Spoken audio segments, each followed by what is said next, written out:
Higa! We know you've missed going back to school to meet with your friends, resume your activities, and just be able to get back to how life was like on campus. But for the UMians who didn't get to set foot on campus yet, whether you are in basic education, senior high school, or college, let's take a little trip to the campus you can hopefully get to visit soon as you finish your education with Luckily, we've got some of our beloved teachers to show you around UM's colleges and campuses, so you'll know what to expect when you come back to school. It's only proper to start to the place where it all began. The Bolton and Embassy Campus were among the first structures to be put up as the University of Mindanao was starting to make a name for itself 75 years ago. Here at the Bolton side, you can find many of the offices for student services like the registrar, student accounting office, and cashier, among others. There's also a canteen where students and employees can purchase healthy food. Going further into Bolton Campus, you can find on the first floor the College of Legal Education, where aspiring lawyers take their Juris Doctor degrees. There is even a dedicated library for law students across the cool and shaded quadrangle. On your way to the staircase to get the second floor, you get to pass by the AVR3, where lots of programs and other small gatherings are held. Going up to the second floor, you can find the office of the College of Business Administration Education. is the only school in Mindanao granted a Center of Excellence by CHED for its business and management programs, as well as Level 4 accreditation by the PACOCOA. So if you're planning on a career in business-related dealings, the CBAE is for you. Our college offers the following programs under the Bachelor of Science in Business Administration, major in Entrepreneurship, Legal Management, Real Estate Management, Marketing Management, Financial Management, Human Resource Management, and the new program, Major in Business Analytics. The third floor also houses our expansive library and information center. That covers the Bolton side. Let's head on over to the Embassy Campus. Across the Bolton is the Embassy side, and it's named that way because it used to be the grounds for Japanese embassy back in World War II. Today, it is a sprawling area that houses the gymnasium for large events, our admission office, our Center for Health Services, or the student clinic, and the external relation office out front on the first floor. Going up, you can find the International Affairs Office where matters for foreign exchange students are processed, among others. And walking further, you will find the office of the Senior High School Department. Outside of the Embassy Campus, on the Ponciano side, we have the Multi-Test Diagnostic Center, which offers various laboratory services like blood testing, X-ray, and doctor consultations. Bolton and Embassy Campus are located at the heart of downtown Davao, so it's easy to commute from here to many other places you might need to go. And speaking of which, did you know that has a campus at Matina? I'll send you over to our teacher friends in Matina Campus and they can show you around. We're now inside the University of Mindanao's largest campus. The 28-hectare Matina Campus encompasses the Matina area going up to Maa. Right beside the Gravahan exit is the Basic Education Building, where it caters from kindergarten up to junior high school students with lots of space for learning and play. Going further inside the campus, you'll spot the 4-story Business Engineering Building. Its first and second floor houses laboratories for engineering programs. It is the premier engineering school for its Level 4 accreditation granted by the PACOCOA and the Center of Development Status by the Commission on Higher Education. College of Engineering offers the following programs: Bachelor of Science in Chemical Engineering, Bachelor of Science in Mechanical Engineering, Bachelor of Science in Electrical Engineering, Bachelor of Science in Electronics Engineering, Bachelor of Science in Computer Engineering, and Bachelor of Science in Civil Engineering, major in Structural, water resource, transportation, and geotechnical. The third floor of the BE building is home to Davao Region's roster of top-notchers of the CPA licensure examination. The College of Accounting Education has Level 3 accreditation from PACACOA and is certified by the Commission on Higher Education as a Center of Development. The College of Accounting Education offers the following programs: Bachelor of Science in Accountancy, Bachelor of Science in Internal Auditing, Bachelor of Science in Accounting Information System, Bachelor of Science in Management Accounting. The Learning and Information Center takes up the entire topmost floor of the BE building. It houses all the university's books available for borrowing. Let's take a scenic trip to the College of Hospitality Education. Located near the Matina Gymnasium, the College of Hospitality Education has Level 3 accreditation from PACACOA and offers the following programs: Bachelor of Science in Hospitality Management and Bachelor of Science in Tourism Management. The College of Hospitality Education also has industry-level facilities like the La Spezia Mini Hotel, the Function Hall, and the kitchen and bakery areas. Located behind the gymnasium is the hangar, where students can test their inventions and other experiments. The hangar holds the university's Coleoptera Research Center, the first university-based center in the Philippines dedicated to study the conservation and cataloging of Philippine beetle species. Every large university, such as has a place where students gather for major events. And doesn't just have its Bolton Gymnasium. We also have the Matina Gymnasium too, equipped with fold-away bleachers and professional standard flooring for the courts. The gym is the perfect venue for sporting and other extracurricular activities.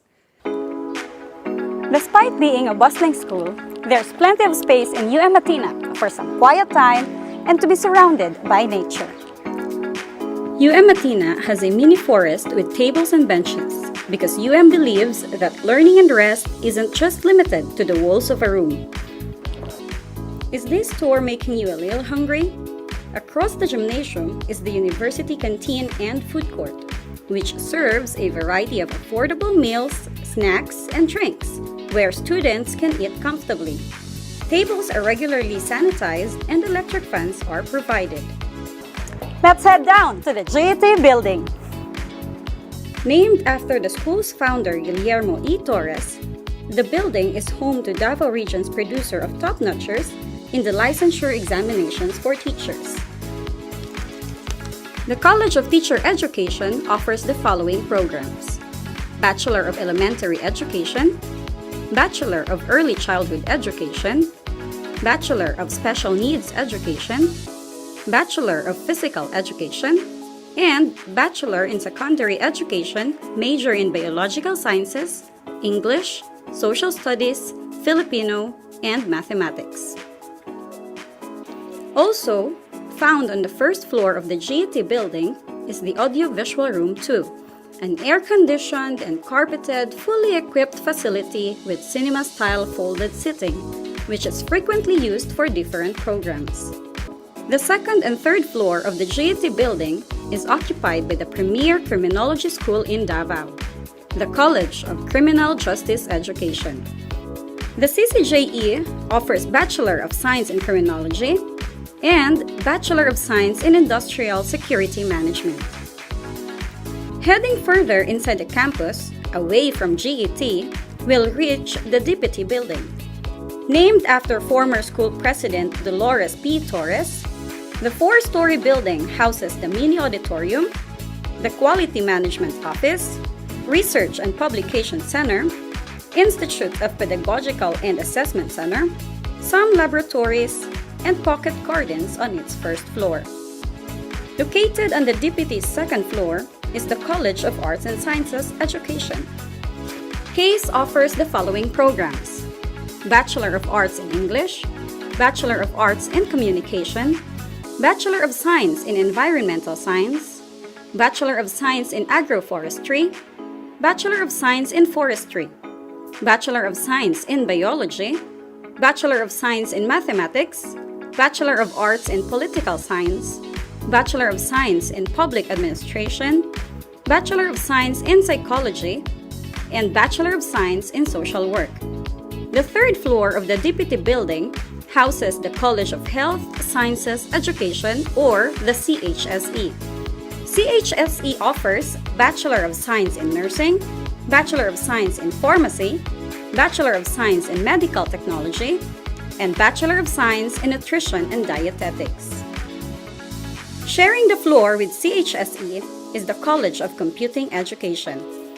CCE offers Bachelor of Science in Computer Science, Bachelor of Science in Information Technology, Bachelor of Science in Information System, Bachelor of Science in Entertainment and Multimedia Computing, major in Game Development and Digital Animation. The topmost floor of the DPT building is home to the Creative Academic Unit of the College of Architecture and Fine Arts Education. CAFAE offers Bachelor of Science in Architecture, Bachelor of Fine Arts major in Painting. Let's head back down and you'll see that across the DPT building is our Professional Schools building. It is led by its Dean, Dr. Eugenio S. Guhao, and serves to bring globally recognized ISO standard and PACOCOA accredited postgraduate and doctorate degrees to more Davaoenos.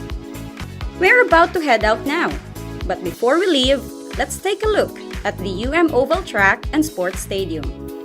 It has a 400-meter rubberized track suitable for track and field training and other sporting activities. The sports stadium served as the venue for the 2019 Palarong Pambansa. Thanks for joining this campus tour. Oh, by the way, even though is already a formidable university that is second in the whole Philippines to offer the most number of PACOCOA accredited programs, we do not rest. The administration keeps on working very hard just to be sure that more Filipinos here and abroad are able to obtain quality, affordable, and open education. Hope to have you here at soon, ga!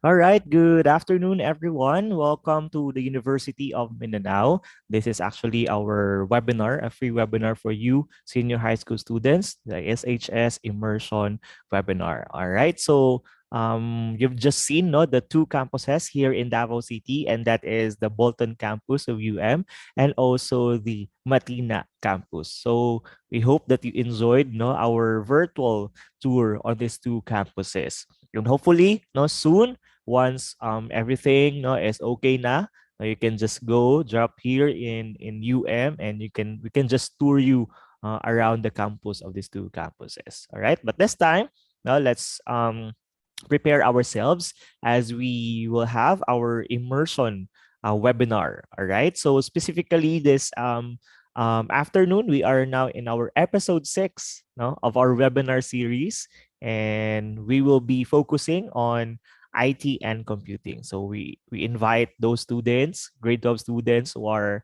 part of the STEM strand, TVL, and also GAS. And we welcome you to this afternoon. And so let us start our immersion by a prayer to be given to us by the University of Mindanao Chorale.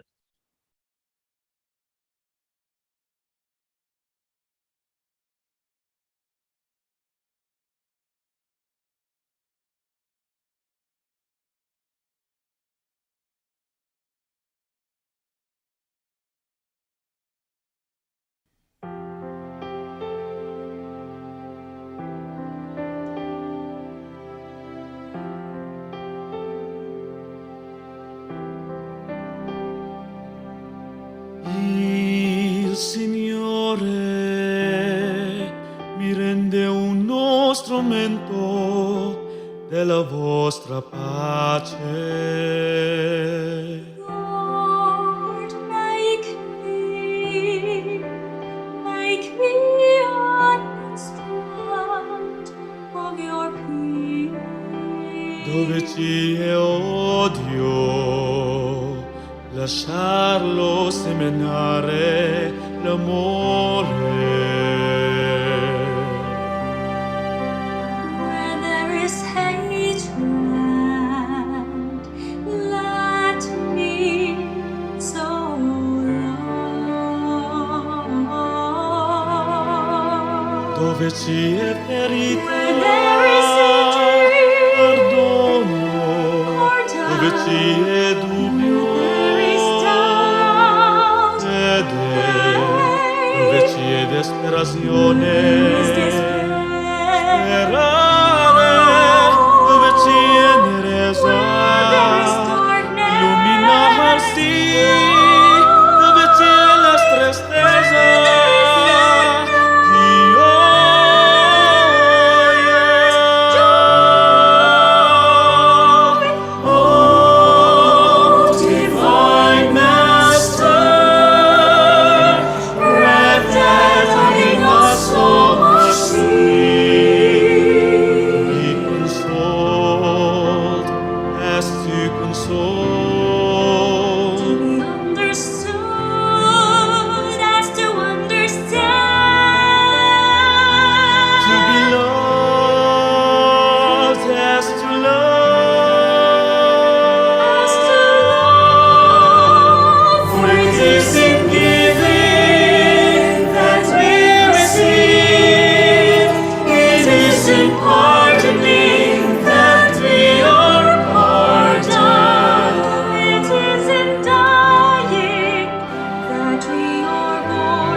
And so again, we welcome you to the University of Mindanao, and this is our episode six of our immersion webinar series. All right. So before we start our sessions this afternoon, let us have first welcome the different schools who joined with us this afternoon. We have from Badas National High School. If you can say hi there.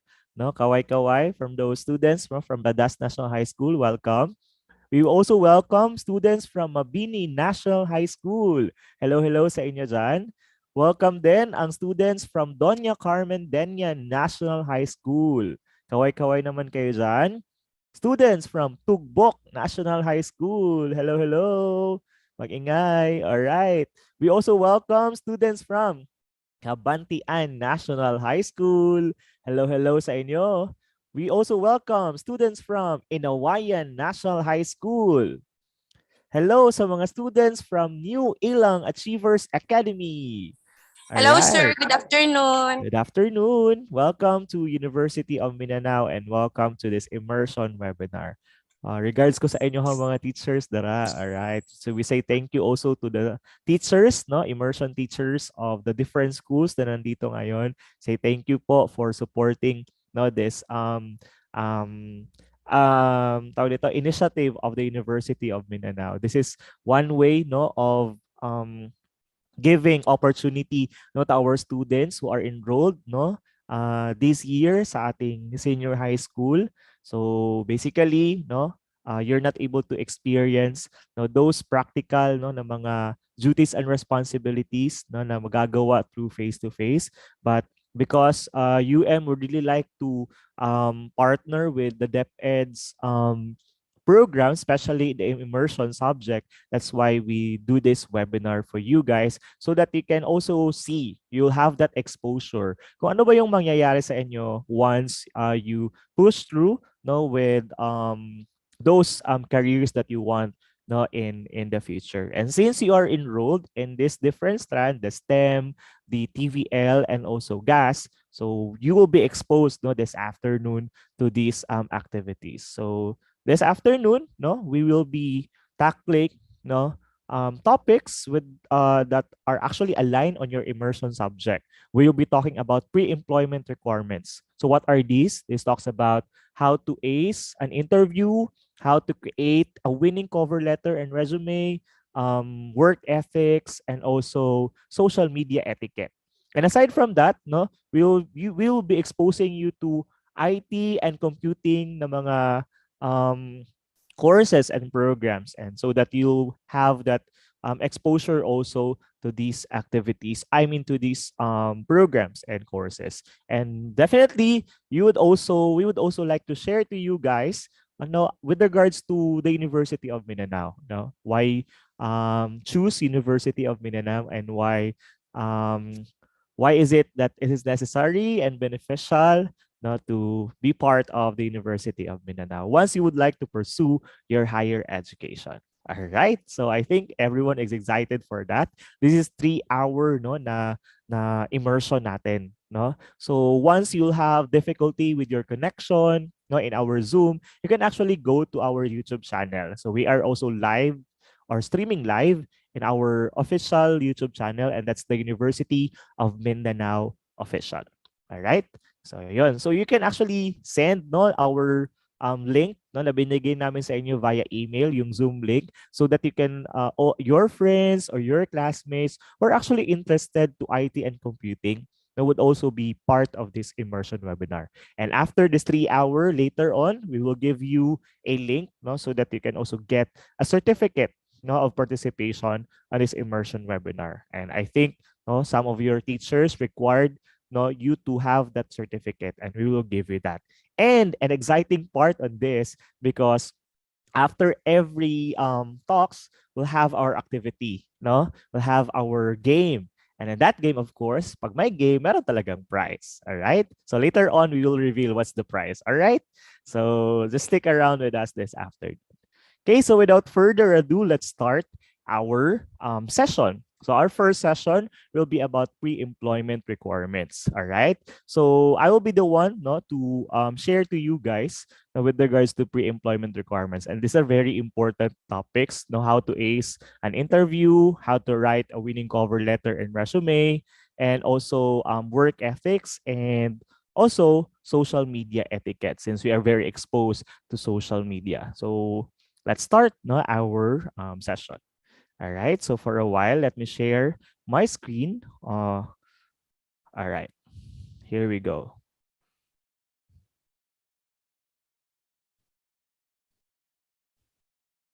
All right, so here it is. So this is the senior high school immersion webinar series. All right. So what are the things that we're going to talk about pre-employment requirements? As I have mentioned a while ago, we'll be talking about cover letter and resume, job interview, and social media etiquette. I believe no, your teachers from immersion, they already no made some ways and means no for you to grasp all the information about this. But the let us also no review no all those prior knowledge and align it with our new knowledge that you will be experiencing no in our session this afternoon. All right, why write a cover letter?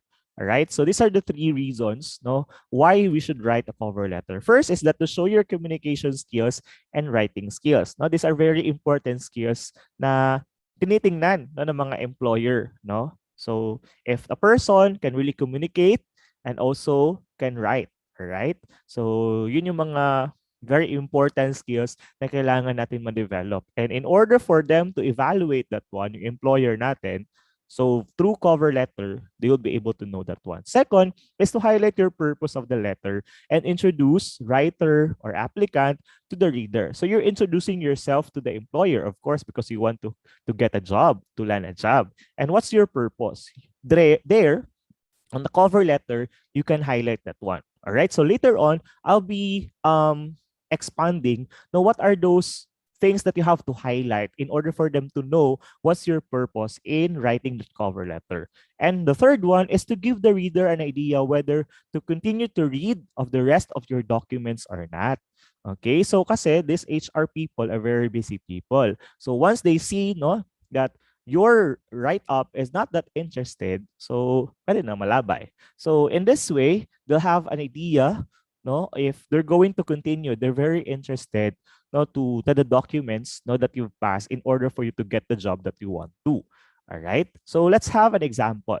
So this is actually the format, no, of writing a cover letter. You start with the heading. So you start with the date, no? The date of writing, okay, yung date mo. Second is the inside address. So in this inside address, no, you really have to do research, and I believe you are also exposed to research, diba? So you have to research kung sino talaga yung HR head or HR manager. Kung sino talaga yung susulatan once you would like to apply for a job. So, and you have to know what's the position and ano talaga yung name ng business nila and saan yung address nila. In this way, you'll be able to know that this person has really an interest to that company kasi nag-effort talaga na mag-research, no? Same thing, 'di ba? Pag if you have feelings to that person, if you're interested to a person, sa mo ginabuhat, 'di ba? You stalk. 'Di ba gina-stalk, 'di ba? And you want to know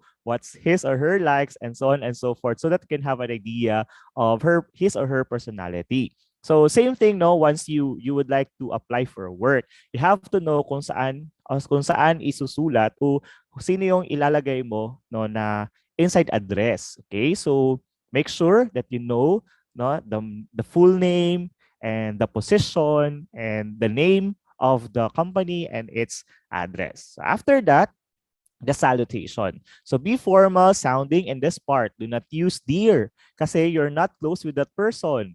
All right? As it may diminish the formal tone of the letter, as if you're very close with that person. So dili pwede. It should be formal. So write the name and then the colon, or like for example, me Santos. All right? The honorific name and then the surname. Ayun lang. Okay? So after that, the salutation, and then you start with the introductory paragraph. State how did you get to know the information about the job opening and mention your interest for the position. So just like, for example, in response to the May 18 advertisement in Mindanao Times, I have enclosed my resume for the marketing assistant position. So dili pwede any position. You have to specify the position that you want to apply for. And of course, you have to mention where did you get the information about the position. It's either on the person na nandun sa company na nila, it's either in the social media, and so on and so forth. So that they would know kung saan mo nakita yung information na yun. So that's the introductory paragraph. On the middle paragraph, it could be 2 to 3 paragraphs dito wherein you describe your qualifications. Point out any related experience you have, maybe from your OJT or professional work. Sell your skills and knowledge relevant to the position. Once you'll be in college, of course, it is mandatory that you'll have your OJT or on-the-job training, and that becomes your experience. Now, experience mo that you work in this company through an OJT na subject. So here, there's a sample. I have 6 months of prior experience in marketing at ABC Telecom. So my work has involved in participating sales and marketing caravan within the region and meeting potential clients in a fast-paced office setting. I was once commended by my supervisor for my impressive performance in just short stint in the company. I am very detail-oriented and able to handle multiple tasks simultaneously. So with this, you've already sell yourself. That will make them say, sige nga, let me try. Ano pa yung mga experiences niya? Ano pa yung maibibigay niya? So that makes the cover letter gives an interest to the employer kung sino ba talaga yung person, no, na nag-a-apply for this position. Okay? So yun. And then after that, no, aside you can also put there, no, your mga what's your attitude towards work, and so on and so forth. And of course, sa inyo ha, mga senior high school, you've been exposed to computer na related na mga software, like for example, Microsoft Word, Microsoft Excel, and PowerPoint, and editing. This can also be used, no, as your skills na pwede nyo ilagay dito sa qualifications. So where do you base your qualification? You base it on the advertisement given by the company. Di ba? Andun yung mga qualifications. There you can do something on that na wherein your experiences and your attitude or your skills, no, can actually be aligned on those qualifications, no, ng employer. And then the closing paragraph, I wish to discuss my qualifications and interest for the position with you at your most convenient time. So this time, you close it by thanking the reader and requesting an interview. Yun yung purpose bakit ka magsisend ng cover letter at saka resume, because you want to have to be interviewed. Yun yung goal mo. In writing your cover letter, kailangan makaharap mo yung employer na yon. That yun yung person na yun na mag-i-interview sa'yo. So that once you will be interviewed, they will know your skills and then you can get the job. All right? So, yun. In order for you to be interviewed, of course, kailangan andun yung mga details mo. Contact details. So you can give your email and also your contact number. And do not forget, no, to thank them, no, for their time and also considering your application. And after that, complimentary close, signature, you write your name, your full name, no? And that indicates, no, that you have also enclosed, no, in your cover letter your resume. And that's it. So let's have an example. So here's the example, the date, the inside address, ayun. And then the salutation, the introductory paragraph, and then the middle paragraph, and then the last paragraph. And then, hey, there, the complementary close. Ayan. So, it's up to you now. So, dito natin makikita yung communication skills mo at saka yung writing skills mo. So, in that way, you really have to do something on that. You have to improve yourself, no? And then you can just research, no? And make sure naman, di ba, that once you research, no, cover letter, kasi madami naman yan sa internet, make sure na it's aligned on your on your skills, no? Make sure binasa mo din yan so that once you'll be interviewed, no, alam mo yung content ng application letter mo. Okay? So dili po di mo basahon na copy paste lang ka. All right? It's okay, no, to have a reference on the internet with regards to how it is being constructed, but make sure you have read, no, your application letter, and make sure, no, na andun talaga yung mga skills mo, hindi yung, okay, tama na to, okay na to sa. Alright, so you have to be mindful of that. At least, you have now the format of creating your cover letter, okay? Or even if you apply for scholarship in college, there is also the format. So, based lang, depende lang so ano yung mga kailangan mong ilagay doon. But make sure na if you're applying for a scholarship, make sure andun yung inside address, alam mo kung sino yung susulatan mo, dili pwede na to whom it may concern lang yan siya. So, kailangan mag-research ka talaga so that they'll have that mayroon kang impact to them. Okay, itong taong to, nag-research talaga kung sino talaga yung bibigyan ng letter na to. Alright? So, make sure meron talagang inside address. Okay? You can ask for friends, no? You can ask for like sa internet, no, through social media. So andun naman yan. There are a lot of ways for you to get an information about the person na susulatan mo. It's either sa employment or scholarship. All right. So we're done with cover letter. Let's go with the resume. So the resume is your personal brochure, okay, to market yourself. So once you want to get a job, of course, you have to market yourself. So it should give your potential employer a quick view of what you can do for them. Okay? What you can do for them. Because you're the one who wanted to have a job. Okay? So that's the purpose of resume. Okay, so as graduates, no, as senior high school, new graduates kayo, list your accomplishments in your school.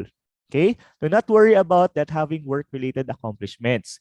Pick out those school accomplishments that show responsibility, dependability, cooperative spirit, and the like. So like for example, you've joined some contest, or you've been part of the CSG or SSG or an organization, whether it's inside the school or outside the school, you can make that one as your accomplishments. So do not be worried na I don't have experience.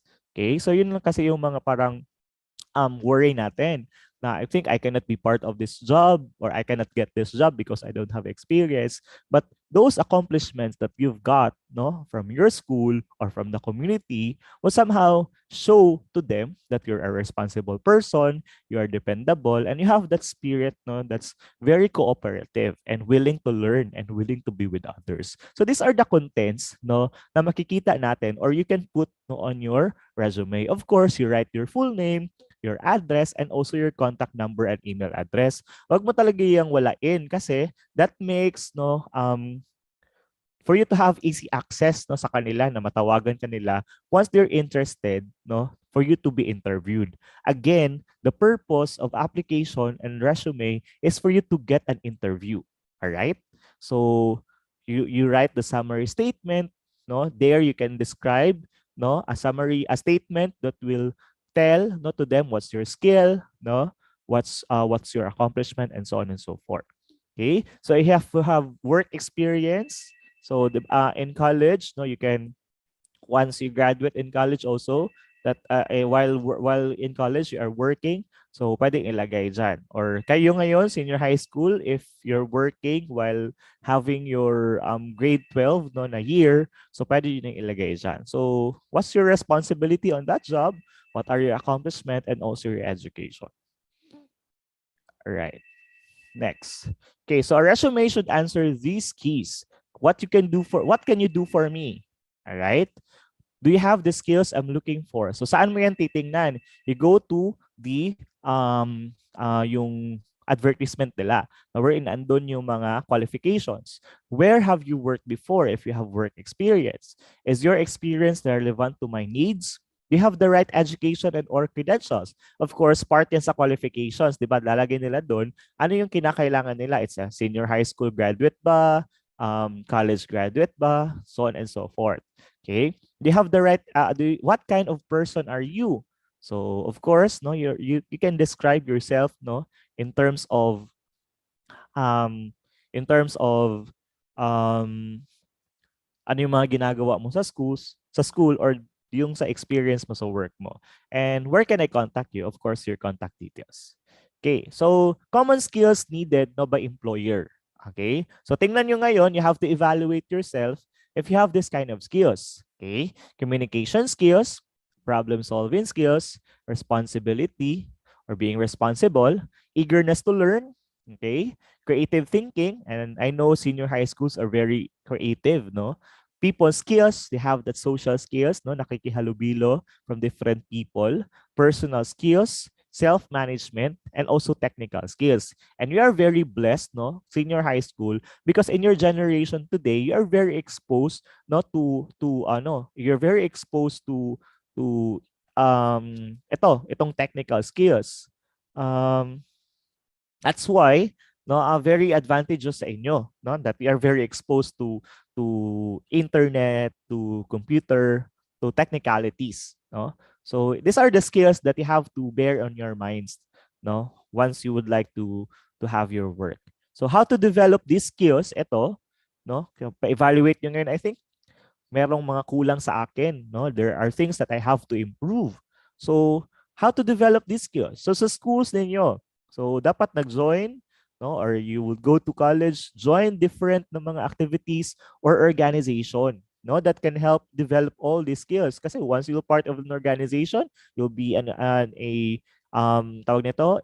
officer. So yun, you become responsible, no, you solve problems in your organization and so on and so forth. You have that self-management because studies at an organization. Okay, school activities, you join school activities, your hobbies, no, volunteer work, house chores, okay? So, nabo mo ginabuhat sa inyong balay? Okay? Ano ba? Nagalaba, nagaluto, and so on and so forth. Ano ba? Or kuan lang. Ana-ana lang permente. Okay? So you have to have that skills also in house chores. So what makes that sense? No, that means you're responsible because you have that responsibility to accomplish in your house. Ayan. Okay? And then community work. So are you involved in your sangguniang kabataan, or are you part of the disaster of your disaster response of your barangay, and so on and so forth? What are your community work? So pwedeng ganun. In order these skills needed in work will be developed. Ayan. So kailangan we have to prepare ourselves na for that. Okay? So how long should a resume be? It should be 2 pages only. Bakit? Kasi yung mga HR, they're very busy people. Okay? So dili pwede na ganun kaayo. It doesn't mean that you have a lot of pages on your resume, madawat na yun ka. Okay? Again, they're just skimming, no? Tinitingnan lang nila na, okay, ito qualified ito based on our qualifications on this job. Okay? So kung pwede 1 page, ando na lahat ng mga ano mo, ng mga details mo, then that's very good.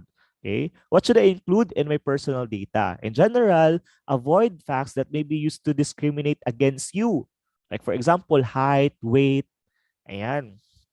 So and other no na mga, so 'di ba parts sa biodata, 'di ba anaman at tanandagan kay nagmanga sa mga ginapangbutang na details. We advise no, do not use biodata in kanang getting a work. So you make a resume. No, na wherein andun yung mga personal no, na mga kaning information na hindi na siya necessary. So dili ninyo gamiton. That will make you be discriminated, like for example for religion, height and weight. So yon, wag mo na ilagay diyan. So kasi wala na din yun sa qualifications. So you go back to ano yung mga kinakailangan nila. So kung walang masyadong personal info aside from your name, address, your contact number, wag mo nang ilagay. Should I put my photo in my resume? So ba usually we put photos on our resume. So for us, it is best not to. Why? Again, to avoid discrimination. Diba? Yun yung sinasabi natin na expectation versus reality. Alright? So, they thought na gwapa kaayo or gwapo kaayo sa picture. Tapos pag abot dito sa interview, hala, boday di siya. So, imbes na mag-interview pa siguro, baka you will be discriminated already. Kasi nga, yun nga, expectation versus reality. So, there are a lot of testimonies sa amin kasi mostly, 'di ba, what you see in a resume, meron talaga yung picture. Okay? So, usually, we are being judged through face. Diba? Judgmental ba kitaan na, no? Pag gwapo, okay kaayo. Pero pag dili gwapo ay murag no. Or gwapa ay okay kaayo. Pero kung dili, no. So, diba? So, in order for us not to be discriminated, no, but our suggestion is not to put picture. And there are a lot of testimonies from our students, previous students, that they've used that strategy.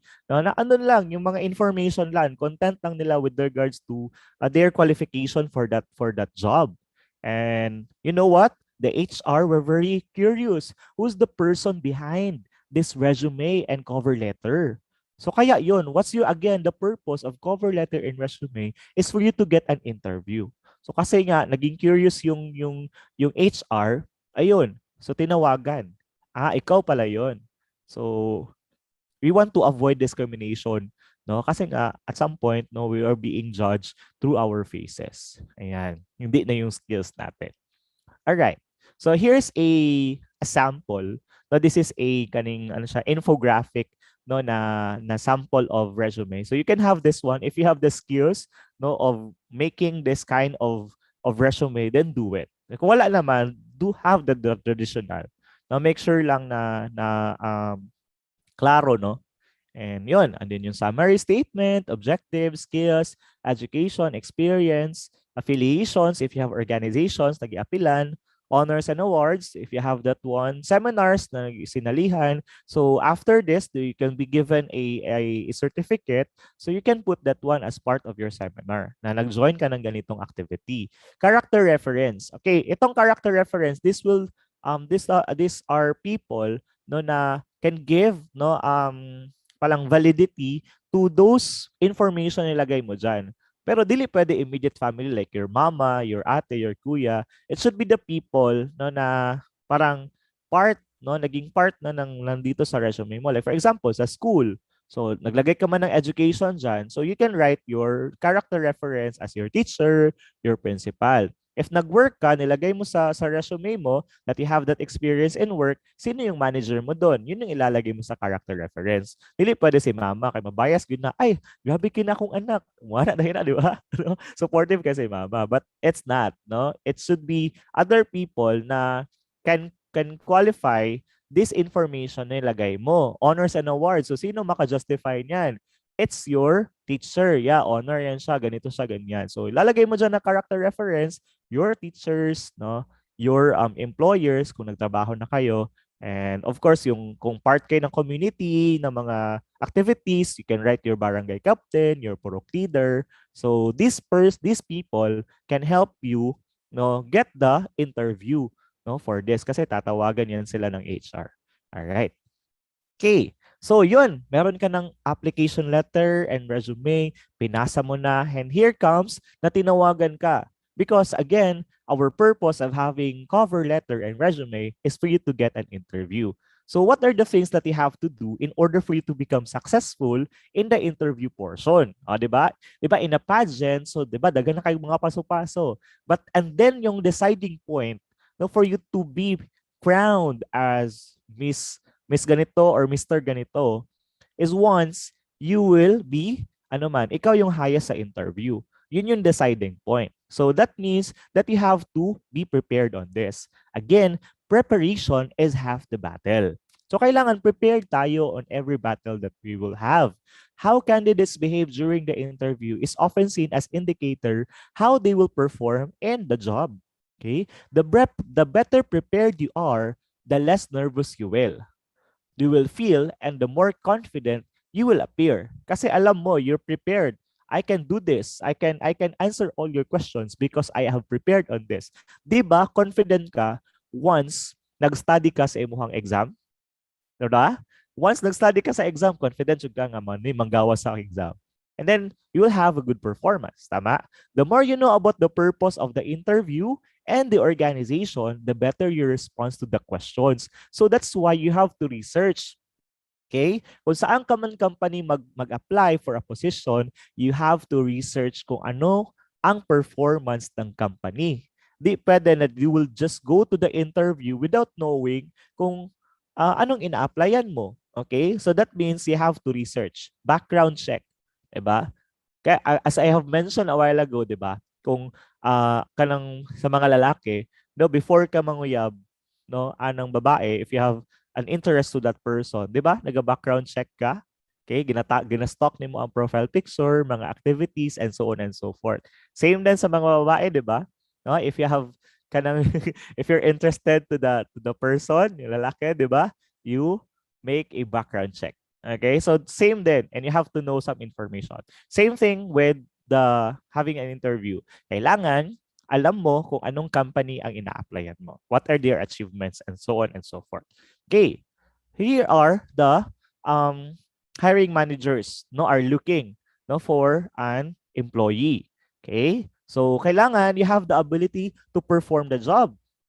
You must be fit. No? You have this attitude that whatever culture no or personality andon you can fit no on the culture of a company kasi there's no perfect organization no meron talagang mga flaws yan siya. They have advantages and disadvantages, the advantages and they have their culture there. So can you fit on the culture? Okay, motivation and enthusiasm. So para kanino ka bumabangon and something like that. What's your motivation of doing this job? So if you're motivated and you have that good enthusiasm, then you can be part of a certain company. Past accomplishments. How can you help the organization? Ano yung ibibigay mo sa organization? So what are those things? So of course, your skills and your knowledge. Again, knowledge of the company is very important. So i-research nyo talaga yan ang mga company no, na a-applyan ninyo. Communication skills. So it doesn't mean that when you say communication skills, you have the perfect ability to speak the English language. All right. So though it's necessary that you have to learn the English language because it is a universal language and everyone is speaking on it. So, but make sure that you can communicate, no? Na masabtan ka. All right? Masabtan ka. So once the person can communicate with you, you understand each other, then that's it, no? You have the skill of communicating to people. So these are the hiring managers are looking for. Okay. All right. So ito. And generally, what employers must look for in interview is, can you do the job? So when they can you do the job, it talks about your skills, talents, competencies, and abilities. And I believe no, the curriculum of the senior high school no has made you no prepared no in doing the job, or once you will be pursuing your tertiary level, you already have that kind skills and talents, competencies, and abilities na kailangan nyo pang i-mold in the higher education so that you can land the job that you want in the future. Second is, will you do the job? It talks about your interest, your motivation, right values to work. All right. And then, will you fit in the company and its culture? It talks about your interpersonal skills, adaptability, positive work attitude. So, yun, you have that motivation to do these things, and you have that adaptability, and you're very positive no to work attitude. So very important din na alam nyo ito. You have this kind of kailangan nyo tawag nito improve yung self niyo for this. Okay. So of course, ito, you have to prepare no, these common interview questions. And meron man talaga yung mga common interview questions in every job interview. And there are a lot of kanang mga examples of answers in the internet, wherein you can research on that and practice based on the things that you have, no? And based on paano mo siya i-deliver no once you'll be in the interview. So at least man lang you have to practice on it. Okay? So these are the most common interview questions na kailangan preparahan ninyo. Of course, the interview would ask, tell me something about yourself. Okay? So don't get personal or long-winded, no? Madami masyadong sinasabi. Okay? 1 to 2 minutes synopsis of what qualifies you and what makes you the perfect candidate for the job. Okay? Huwag na ka na magsabi na I am like mga age pa, mga weight and height, your father's name, your mother's name. Huwag na ganon. You go directly to the qualification. Once the question is, tell me something about yourself. Okay? Use what you know about the job to describe your strengths, accomplishments, and experiences relevant to the position. All right?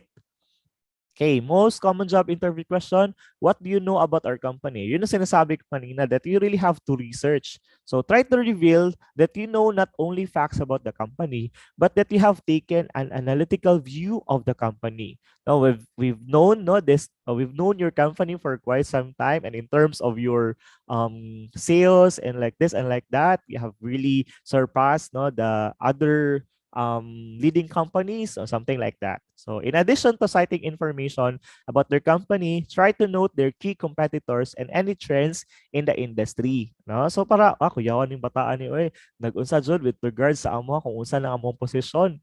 No? Like we are top one and like this and like that. So how do you do that? You research. Okay? So kailangan meron ka talagang knowledge about the company. Then, what is your greatest weakness? Okay? So the interviewer asked this to see if you're honest and self-aware. So self-awareness, okay? Meron ka talagang weakness? So dili, ka na, I have no weakness, very Miss Universe, no? That there's no major problem that I've encountered in my life and something like that. Na in a reality, we really have problems and we have to address that one or say, yeah, there are problems I have encountered and also I have weakness. Okay, you have to state that one. Okay, everyone has weakness. So saying you don't have any won't work. Kasi nga in reality, may weakness ka talaga. Siya ba ang weakness mo? Joke lang. Okay, the best way to answer is to think of a weakness you've already taken steps to remedy. So like for example, in terms of time, you're very weak in terms of time kasi late ka masyado. Okay, so punctuality is somehow your weakness. So however, no, right now I'm coping on it. I'm doing the things that I have to do in order for me to wake up early and so on and so forth. So yun, you've recognized your weakness, but of course, you've also made it as your strength. no, or you make an improvement on it so that it will become your strength.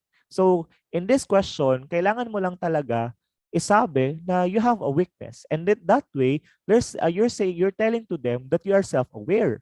No, aware ka na meron kang weakness na ganito, and you're honest on that, di ba? So that's the best way to answer, is to think of a weakness you've already taken steps to remedy, giving concrete examples of what you're doing to improve. Ayun. So kaya that means that you're willing to learn because you've mentioned your weakness, and you've mentioned also how to improve it, how you are improving on this kind of aspect of your life. Okay? Ayan. So do you have any question? So the interviewer wants to see if you're actually interested in the job, or if it's just a placeholder until you find something else. If you're truly attracted to the opportunity, then these questions should come naturally. So you might want to know what the culture is like, okay? More details about the day-to-day responsibilities, or what the expectations are for the role. Ayan. So pwede ka mag-ask with regards to these questions, no? Like, what's your culture, or something like that, or ano yung ginagawa ninyo in order for an employee to improve himself or herself, no, mga ganon. You can ask on that. So think about the position and decide what questions you need answered before you can take the job. And we advise, no, that during the interview, do not mention or do not ask about the salary. Okay? So meron naman kasi mga company, no, especially in the government, that they will put, no, the salary grade, kung ilan talaga yung sweldo mo on that. So if there's none, no, you can ask before, no, before the interview, so that you would know if you would like to pursue, no, the interview or not. Okay? So if hindi dili ka ganahan ana, no, so ingana na range sa sweldo, so better not to have the interview. Do not question, no, that our advice, do not question that during the interview. Instead, during the interview, ask questions with regards to the company, with regards to what are their benefits, no, na binibigay, no, sa mga employee nila, and what is their culture, something like that. So do not leave the room, no, or the interview room not asking question. Okay? So, what can you contribute most to our organization? Ay, sir, not a contribution. Wala may kabalo, wala kay kwarta. Okay? That's a talk about your contribution. Ano, mag-contribute na contribution, sir? No, it's not. So, answer this question by highlighting your experiences related to the position and your personal characteristics which are relevant to the performance of the job. So, you just highlight, no, your experiences, no, na related to the position that you're applying, and also your performances, no, based on your accomplishments during your college, during your senior high school, or yung mga experiences mo in the job. So, yun. Okay, most common interview mistakes. Ito yung mga kailangan nating walain, no, na mga habits, no, during the interview. Answering cellphone or texting, no, it's a no-no kayo na, no? Like even, no, if you're in a date, no, mag-date pa mo niya, mag-cellphone naman na mo. Wala na lang mo nag-date, no? No? So dapat nag-date ganito kay para magstoryahan ay. Ang cellphone na lang dito, mag-chat-chat na lang atong storyahan ay. It's a no-no. Dressing inappropriately, of course, dapat formal. All right? So meron man na yung mga appropriate na mga dress, no, or attire, no, for men and women during the job interview. You can research on that. Appearing disinterested. Okay, how, like for example, mag-slouch ka, no, or kanang dili ka attentive. So it's a no-no for during the interview. Appearing arrogant, like gusto pa nimo na i-outsmart ang interviewer, no, na kanang masahod, ipa-feeling mo na masahod ka sa interviewer. It's a no-no. Okay, interviewer siya and you're an interviewee. So that do not outsmart the interviewer.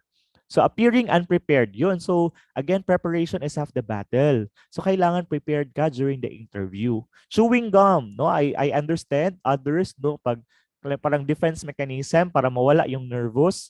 So very natural or common that during the interview, makulbaan jud ka. But do not chew a gum during the interview. It's a no-no.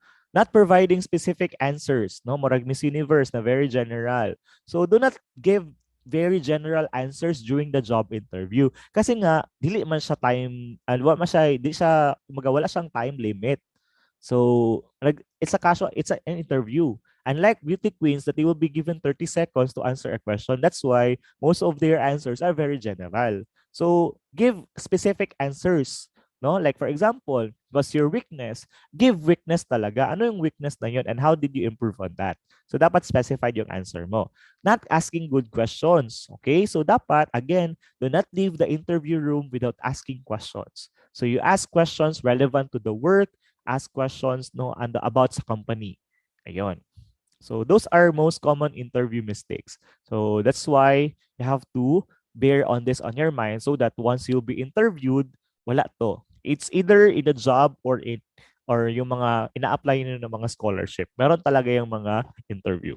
Excuse me. All right. Okay. So we're done with this, with the interviewing. Of course, no, yung mga HR natin, no, nagre-research yan sila sa inyo. Especially right now that we are very prone to social media. Madami sa inyo, merong Facebook account, merong Twitter, merong Instagram, merong TikTok. Ayan, di ba? Meron tayong ganyan. So, we have also to bear that on our mind na tinitingnan nila, dinire-research nila in order to know kung ano bang pinagagawa ng applicant na ito sa buhay niya. Ayan. So, at some point, magmarites muna sila sa inyo, ha? Okay, ano yung mga activities ninyo? Okay, so, these are mga social media no-nos. Okay? First is you write negative posts. Diba? We know that's very personal, yung mga social media natin. But once kasi it's a public kasi. It's a public, that's why it's social media. So, anything na pinopost mo dyan reflects who you are. Diba? So, yung mga HR na yan, tinitingnan nila yung mga post mo. So, kung very positive yung mga post mo on your social media, yung sinishare mo, so they have now there in mind na itong person na to, ito yung ganyan, ito yung mechanism niya, ganito siya in terms of like this and like that. So, very negative ka on all aspects of your life, you write negative posts on your social media, they also put in their mind, grabe ka nega ning tawhanan ni. Basta kung i-hire na to ni, mo pa ni magreklamo and something like that. So, di ba? Why signal smart unya ang PLDT, why klaro na unsalay sila nag-martial law food. So, something like that, mga ganyan natin ng mga posts. Ngi bitter pahawa diri sa Earth Day. Kainit, maayo man tong nag-snow kay sapaw-sapaw ray katapat ang ug init bisag unsaon ug hugas igang gihapon kaayo. Like all this stuff ibutang nimo sa social media. Like hello. So you're making personality kasi on social media. So if you want to create an identity, so kailangan in all aspects same yan siya. Like even in social media. Okay? Another is ungrammatical post or use of derogatory language. Of course, you're already in a senior high school, so you're expected to become good in your grammar and also your post. Mga language ninyo, dapat once you be in college, you are expected to become professional. Diba? Moingon na, diba? Mo nang manggawas mo sa social media, nakagraduate mo noon pero burag walay grado and something like that. That's why, that means you're very different to other people na wala naka-pursue sa ilang education. Okay? You are being expected to become good, to become excellent in all this aspect. So you have to, of course, do something on that. Kay daghan nagatanaw sa inyo ha. Sa atua, Now would like to pursue and finish our college degree. All right. Another, make your post all about you. Ayan. So dapat naagi na yung imuha. Di lang kay shared lang. Mo nang maingnan tag trolls. Okay? So make sure that you post something that is very relevant to you. All right? Sa mga shared post na to. All right? So I think that's it. So yun lang. So kailangan in our social media, kung meron tayong mga parang pangit na mga dyan, so kailangan natin i-delete. So I think that's it. For our first session, that's the pre-employment requirements. So hopefully, now you're able to grasp all those information. So do you have questions? Questions? Meron ba? All right, I think wala Let's have our activity na. Okay, so I know you're excited for this. Okay, please go to menti.com. All right, ito. Please go to menti.com and then write your name and also the code. It's 11884749. Okay? 11884749. Please go to menti.com and let's have a game. And yung manalo dito will be given 100 pesos load. Ayan. So pag-unlimited Sir. load. Ay, Yes. excuse me, wala good ko yung makita, sir. Sa ako, wala yung naka-shared screen. Itom lang. Mo ba? Sige, wait lang. Balik na kong share. Alright. Sige, you go to menti.com. Sige, type ko na lang. Okay, menti.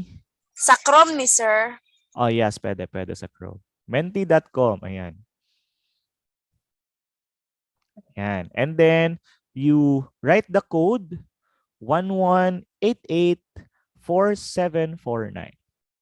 Okay, so those students na nandyan ngayon sa YouTube, doon sila tumitingin sa ating webinar, please go to menti.com and then you write the code 11884749 and don't forget to write your name so that we can validate. Okay? So again, 100 pesos na load ang aming ibibigay as your price on this. Sir, paano pag sa cellphone lang po naka-online? Pwede pa rin siya.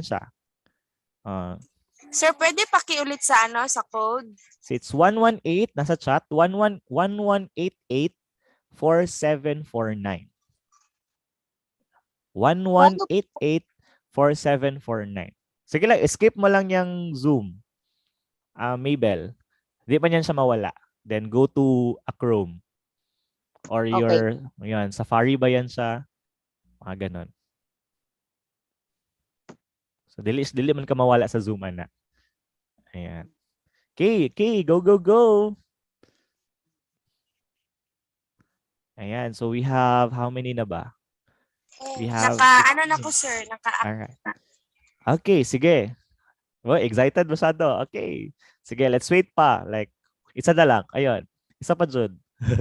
Okay, sige, let's go. Let's start our game. Alright. Right, answer fast to get more points, ha? So, the paspas ka, so, the points, tama yung mong answer. Okay, answer fast to get more points. How long the ideal resume should be? Look at your phone. Is it 1 to 2 pages, 4 to 5 pages, or it depends on the job you're applying? Okay. Tuplok na, tuplok. All right.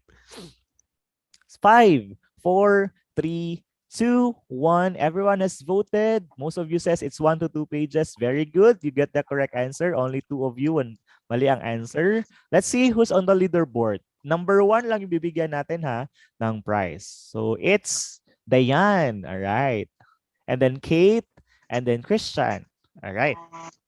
Si Dayan yung fastest. Okay, let's have the number 2 question. So answer fast to get more points. Here's the question.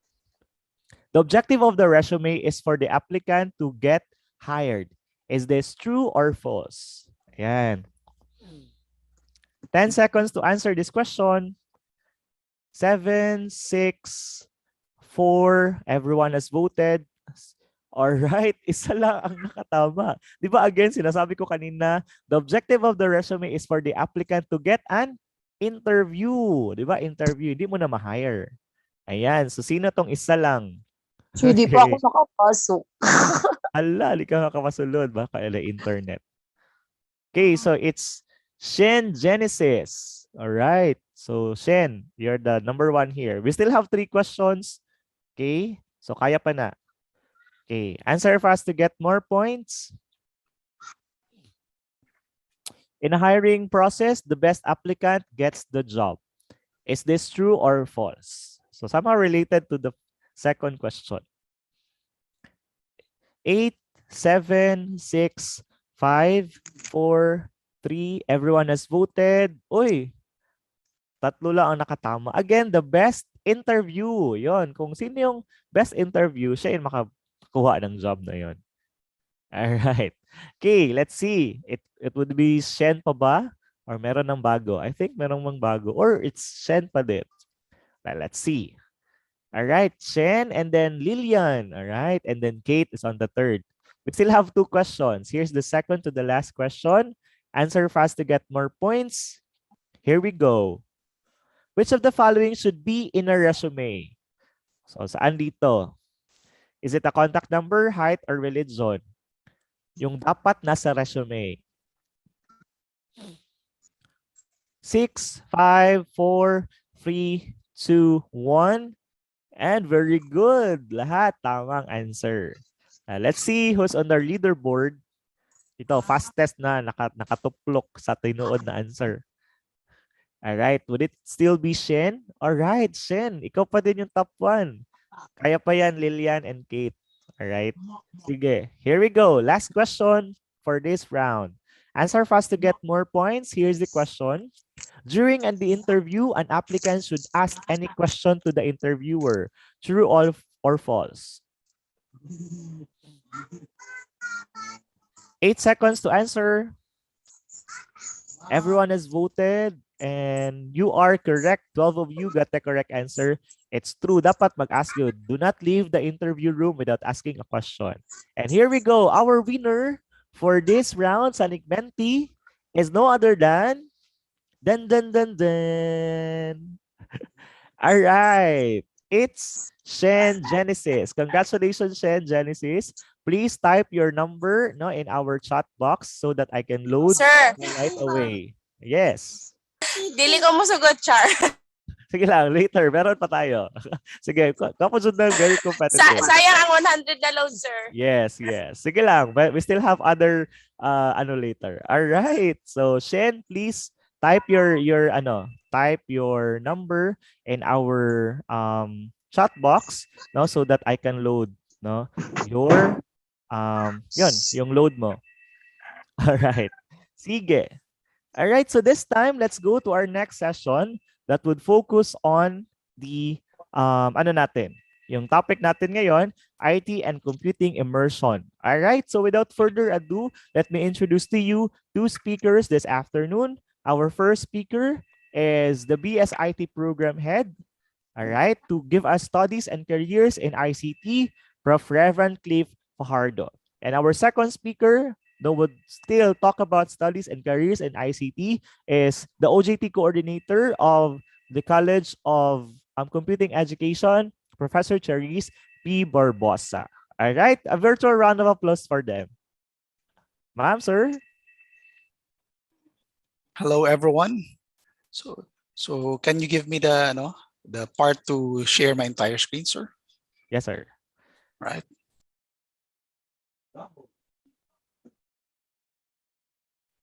All right. So again, good afternoon, my dear students from different regions. Now, so I believe you are all senior high school students, specifically grade 12, right?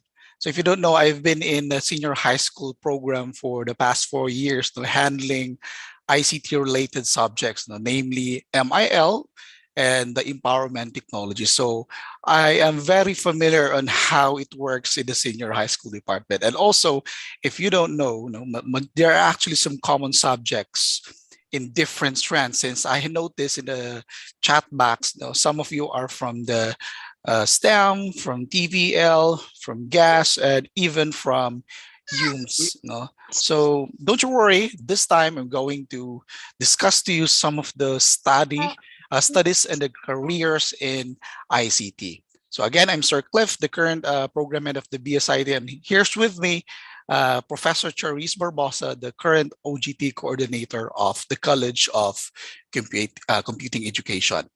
So I'm going to walk you through some of the study path, the research, and the internship and the careers of the College of Computing Education. Since if you don't know, majority of the computer-related courses in the University of Mindanao was actually handled and assigned by the College of Computing Education. Namely, we actually have the Bachelor of Science in Information Technology, we have the Bachelor of Science in Computer Science, we have the Bachelor of Science in Information Systems, Bachelor in Library and Information Science, we have the Bachelor of Science in Entertainment and Multimedia Computing, major in Digital Animation Technology or the Game Development, and we also have the Bachelor in Multimedia Arts. So you will wonder which courses among the mentioned courses here in your screen is the one that you have the call or what could be the skills or the edge that you have for you to select this particular course. So later on, I'm going to show you some of the example of the testimonies, some of the target skills on this. So I hope that you will also take some notes as of this very moment, since that before the end of this presentation, Sir will also conduct again another quiz game. So you will still receive an allotted prizes directly cash through GCash. Okay. Now, the first course here is this what's so-called the information technology, or the Bachelor of Science in Information Technology. So as a definition, this is actually the study of the utilization of hardware and software technologies involving the planning, installing, customizing, operating, managing, and administering and maintaining information technology infrastructure that provides computing solutions to address the needs of an organization. So I know you may hear some event in your life wherein if you are into a particular place, for example, a conference, always yung bukang bebeg ng mga tao dun is saan yung mga IT? Have you noticed that? No, example, may problema ka daw. No? You want to fix your computer, so you're gonna look for an IT.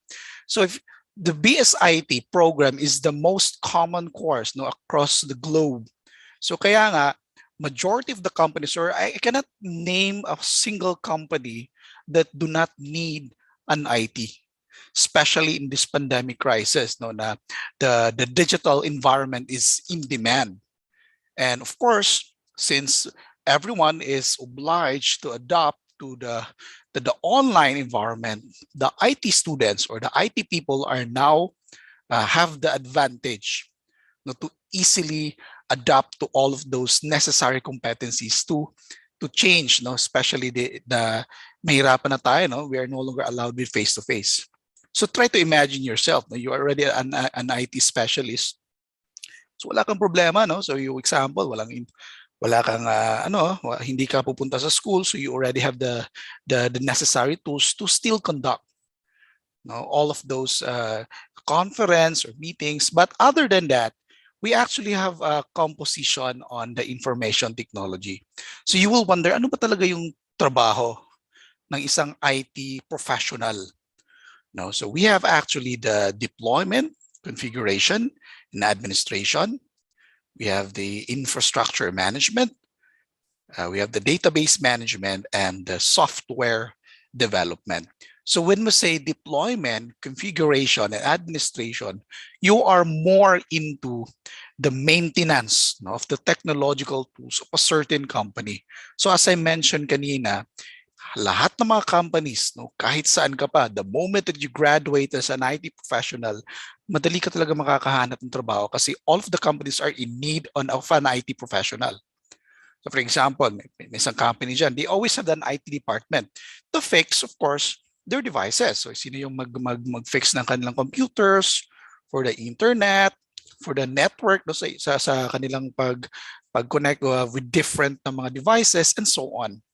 So if you will wonder, yung makikita nyo sa mga ibang tao, yung, for example, fix nyo lang kanilang account, yung mga, even mga hacking, before I've been receiving a lot of requests from different people, sir, can you please hack my boyfriend or girlfriend's account kasi I think he or she is cheating. So can you imagine that one?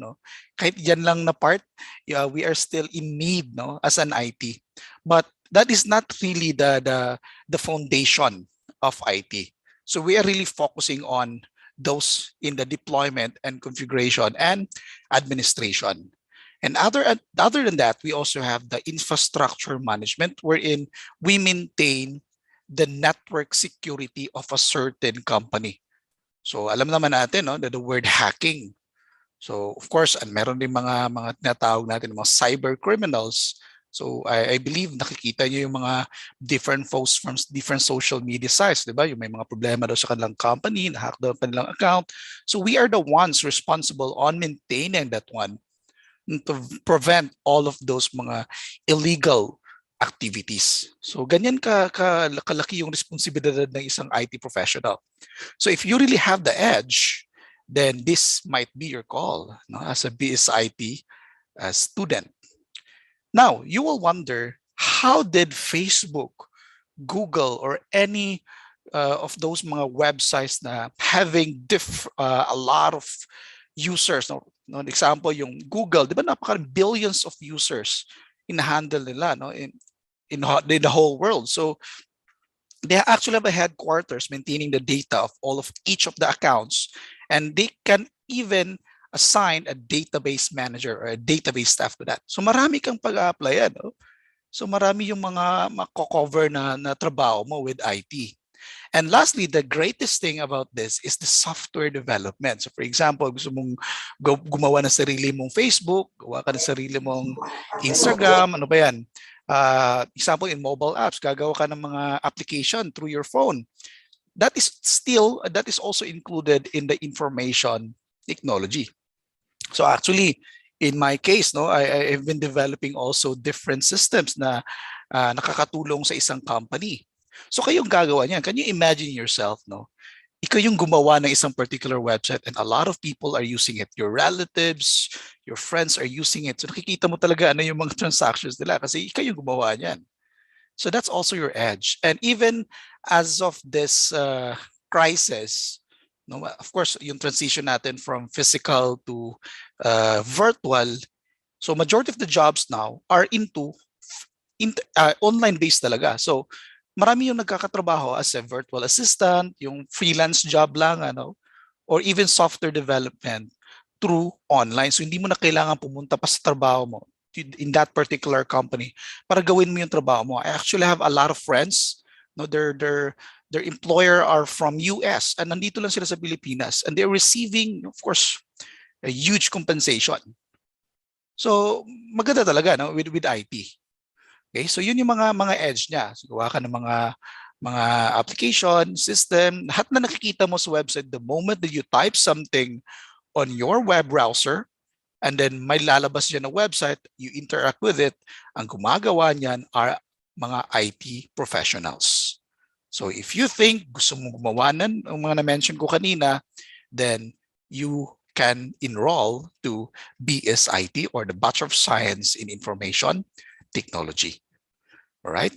So this time, I'm going to show you a testimony of one of our pillars, no, or the alumni of the college computing education. So you will know, no, na meron talagang future with this particular course. No? So let me show you that.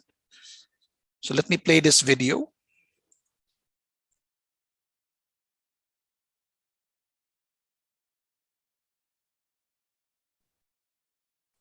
Sir, there's no audio po.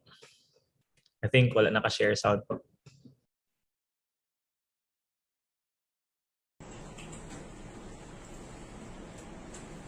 The University of Mindanao. Okay, for a while muna, let me fix the audio.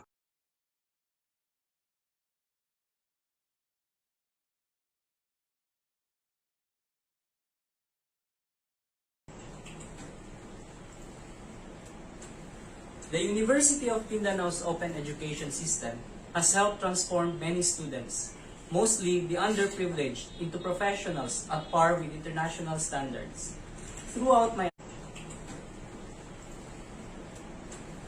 The University of Mindanao's open education system has helped transform many students, mostly the underprivileged, into professionals at par with international standards. Throughout my undergraduate years in UM, I was able to acquire the knowledge and skills necessary in the advancement of my career and profession later on. The university's outcomes-based education approach helped us to think critically, analyze thoroughly, demonstrate learned skills, and further improve our capabilities to meet the demands of the modern economy. By the time that we graduate from UM, we already embody the university's core values. Right, so that was actually Professor Somerset Shang. No, he was actually the CEO of their company name, Advanced Infinite Technology Solutions Incorporated, and at the same time, he is also a full-time staff in the University of Mindanao. So of course, marami siyang trabaho na at the same time may business na rin siya. So can you imagine yourself, no? Ganyan din yung mangyari sa inyo. Double compensation. right? So that's it for the BSIT. How about in the computer science or the Bachelor of Science in Computer Science? So as a definition, computer science is the study of computing concepts and theories, algorithmic foundations, and new developments in computing. So this program prepares students to design and create algorithmically complex software and develop new and effective algorithms for solving computing problems. Now, compared to IT, itong mga computer science professional are like called computer scientists kasi they are the ones developing new technologies. So compared sa IT, tayo nagde-develop ng website, we are using some of the different na mga technologies like so-called APIs, like example, integrate natin yung mga payment na technology like GCash, implement natin yung sa mga Google Maps and so on. Sino yung gumagawa niyan are actually the computer science professionals. Since they are more focused on the theories, principles, and innovation, they are also into research. They even have the artificial intelligence and the software engineering. So meron pa rin silang common na relation with IT kasi they are still into development. But they are more on into creation. So for example, have you ever wondered how come, for example, the moment that you search something in your search box, search ka sa Google ng mga particular na mga products, example, mag-search ka dyan ng sapatos sa Google, in the next few hours or in the next few days, the moment that you open your Facebook account or any type of social media site, may lalabas dyan ng mga ads about shoes. So hindi ibig sabihin na kinukuha niya o binabasa niya o hinahakba niya yung searches mo. They're actually creating algorithms to analyze the preferences of the user. So ganyan ka-wide yung mga computer science professional. So for another one, yung mga videos sa TikTok. Have you ever wondered the moment na may gusto ka na video, it keeps on appearing, the same na mga topic with that video, ilalabas talaga sa iyong preferences. So they are actually using algorithms to analyze also your searches. But other than that, they are more onto the artificial intelligence. So ano ito, these are actually the current. So para itong sa version natin sa technology, this is now the present and the future. So they are analyzing yung mga robotics technology. So gagawa ka dyan ng mga device, no, paano siya, yung mga hindi nyo na-notice. For example, you're using your iPhone. Sino ba yan si Siri? Di ba? That's actually an artificial intelligence technology. So sino gumagawa niyan? Even the computer science professional. So para kayong mga scientists dito. Kayo yung gagawa. Without computer science, yung mga IT, they will just stick to ano yung available. So they are always in competition, but in different aspect.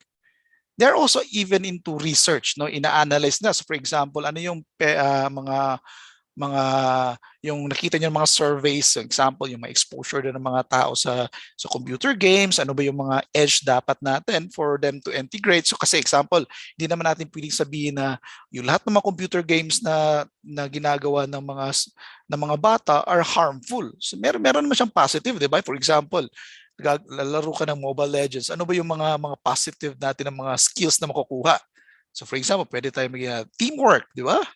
Or ano pa yung mga skills natin na for example, magaling ka ng mabilis yung pag-analyze mo ng isang situation, you know what exactly to do with that particular situation. So we're not only into negative, but we are focused on the positive. Okay, so marami ako makakakilala, no? They have been so successful. At the same time, naglaro naman siya. Ako, I even play ng mga AAA games, no? Or even mga mobile games like Mobile Legends, Dota 2, yung mga bibigat na mga games like Call of Duty, ano ba yan, The Witcher, and so on, napakarami, no? So yun yung mga responsibility with a computer science professional or the computer scientist. So kung gusto mo, gumawa ka, for example, so ngayon, iisipin mo sa sarili mo, what if gagawa ako ng isang system na kaya kong kontrolin lahat ng mga appliances sa bahay ko using the internet? Then could be pwede ka dito sa computer science kasi gagawa ka ng mga algorithms. Or you want to research for the goodness of our society, then better. Pwede rin ganyan. Okay? So that's for the computer science. All right, how about the information systems or the Bachelor of Science in Information Systems? So from BSIT, we have the technology. Sa IS, we have the information systems. So as a definition, this is actually the study of applications and effects of information technology on organizations. The program prepares students to implement information systems, which considers complex technological and organizational factors affecting it. This includes components, tools, techniques, strategies, methodologies, and etc. So ano yung kaibahan ng information system compared to the IT? You are more focused on the business, no, in the enterprise management of a particular company, in which you focus on the business intelligence. So for example, yung IT, gagawa ka lang naman ng website. Di ba? Sa computer science, yun, gagawa ka ng mga bagong tools na pwede integrate with the website. Itong IS, they are business-minded. So they will analyze the system na ginagawa ng mga IT to ensure na ang company is profitable. Na for example, sa Facebook, so sino yung mag-analyze niya na paano tayo magkakapera sa Facebook? Kasi imagine, no, how come that Facebook invests millions of compensation for their mga developers? Hindi naman, di ba libre naman yung Facebook? Hindi naman tayo nagbabayad. We're not doing the pay per access. Di ba? Wala namang yung Facebook, Instagram, Twitter, hindi naman kayo nagbabayad yan. No? So paano sila nag-generate ng income? So that is where the information system professional comes in. So they will analyze. So ano yung mga source of income nila? So for example, through ads, ito yung mga gagawin natin, or yung analyze ng mga data na ginawa ng mga CS na kung ano yung mga sinasearch ngayon ng mga users. So search sila ng mga sapatos, or they analyze a particular city. Example, Davao City, ano yung pinakamaraming searches nila within that day? Sabihin ng with that age, 16 to 21, yung nasa-search nila everyday is milk tea. Okay, so they will analyze that one. So they will now filter some ads, yung mga sino yung mga companies na gusto nila na ma-endorse yung kanilang mga businesses through milk tea. So maninotice mo na agad yan in your social media site, maraming lalabas ng mga stores about mga milk tea. So that is actually how it works, kasi wala namang libre talaga sa mundo. I'm telling you, there's always a kapalit sa lahat. So sabihin mo yan na libre itong Facebook. Hindi yan libre, meron pa rin siyang kapalit. So probably that one. Hindi naman siya in terms of negative or harmful. Like mga sinasabi ng iba na baka kunin yung data mo tapos ibenta daw sa black market. That's a different one. That's illegal. No? Most of the social media companies are always maintaining that one. They even have the protocol to maintain, or else baka makakasuhan talaga sila with mga agencies.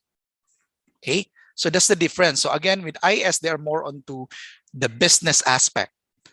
Kaya ano magpepera. So example, ikaw, gusto mong maging mamayaman ka na, gusto mong magka-business, no? At the same time, gagawa ka ng mga system. So pwede ganyan, no?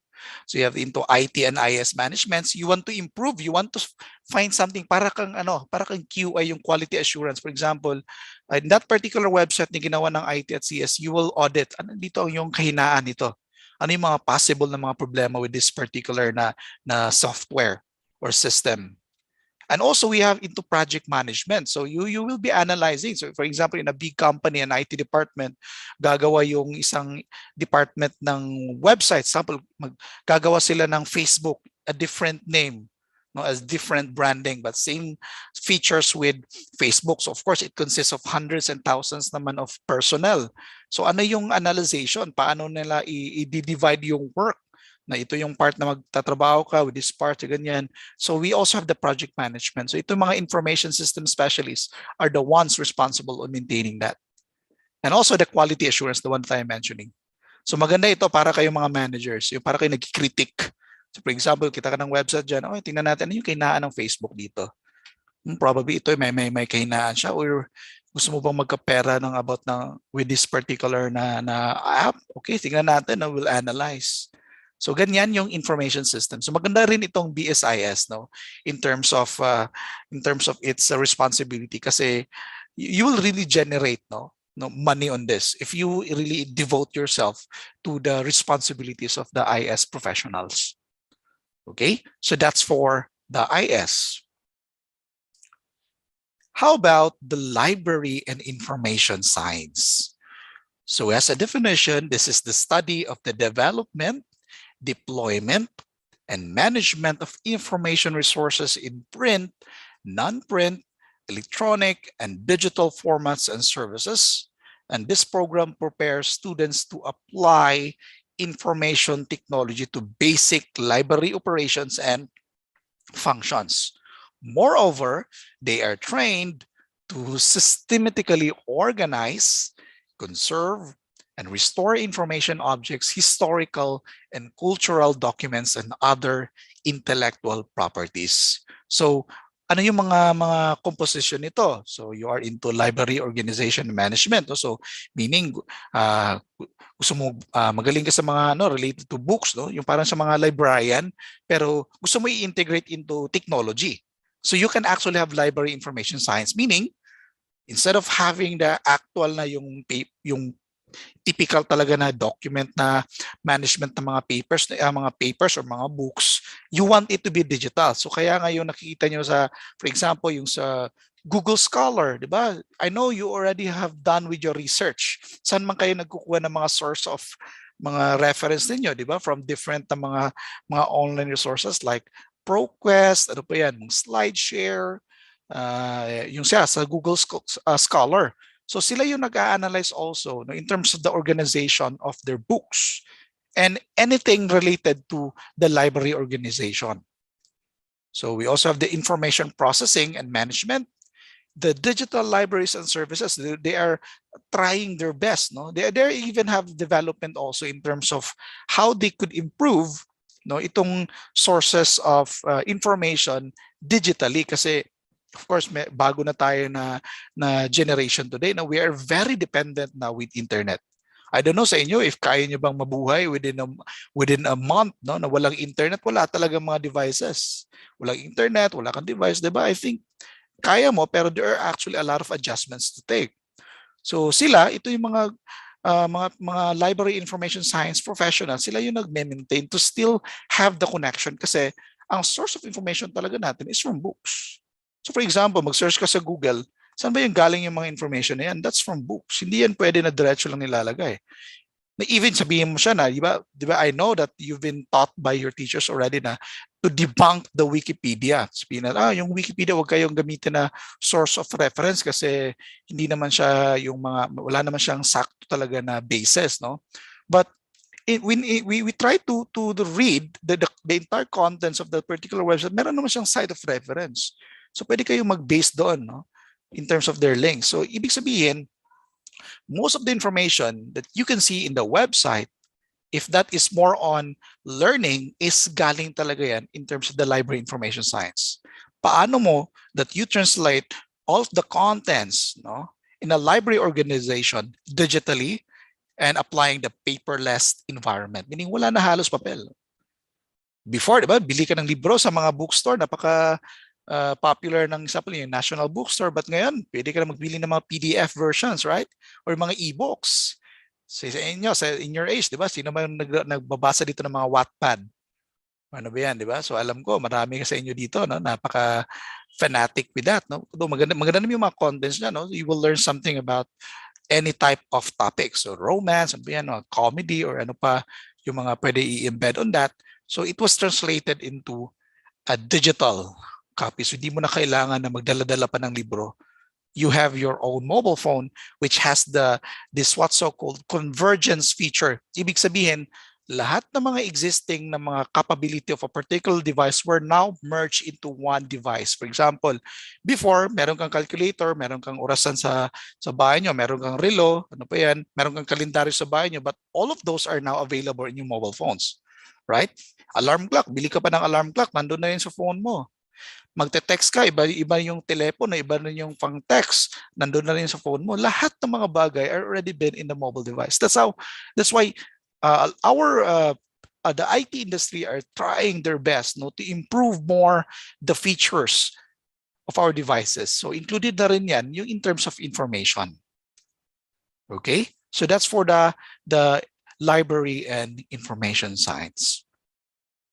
Okay, so I actually have a video here for you to understand some of the testimony of the current Assistant Chief Librarian of the Davao Doctors College, our alumni from UM, of course, or from UM Maine. So let me show you this video. So I am so honored to have been invited here today by my former professor, Ma'am Aida Bacani, to speak briefly about my experience as a BLIS student way back 2012 to 2016, and to impart some so-called wisdom to everyone now present. When Ma'am Aida messaged me early this month to give a testimony about my experience as a BLIS student of the university, it didn't even occur to me to refuse. You know, when you love something so much and you're proud of something so much that you want to just share it to others, that's how I feel about the University of Mindanao, about the College of Computing Education, and of course, the Bachelor of Library and Information Science. Just like most people in my profession, I didn't come by this course decidedly. When I was a kid, I didn't think one day I would like to be a librarian. No, most kids would have wanted to be doctors or teachers or even astronauts, professions that are famous or popular or that we see and encounter every day. I did not see any librarians during my primary schooling, since in public schools where I came from, libraries are mostly absent, much less librarians. So I came to Bliss by chance when it was introduced to me by my aunt, who fostered in me the love of reading. Since the moment I've heard about it in my fourth year of high school, it remained in my top three choices since I would be working close to books, and I love that.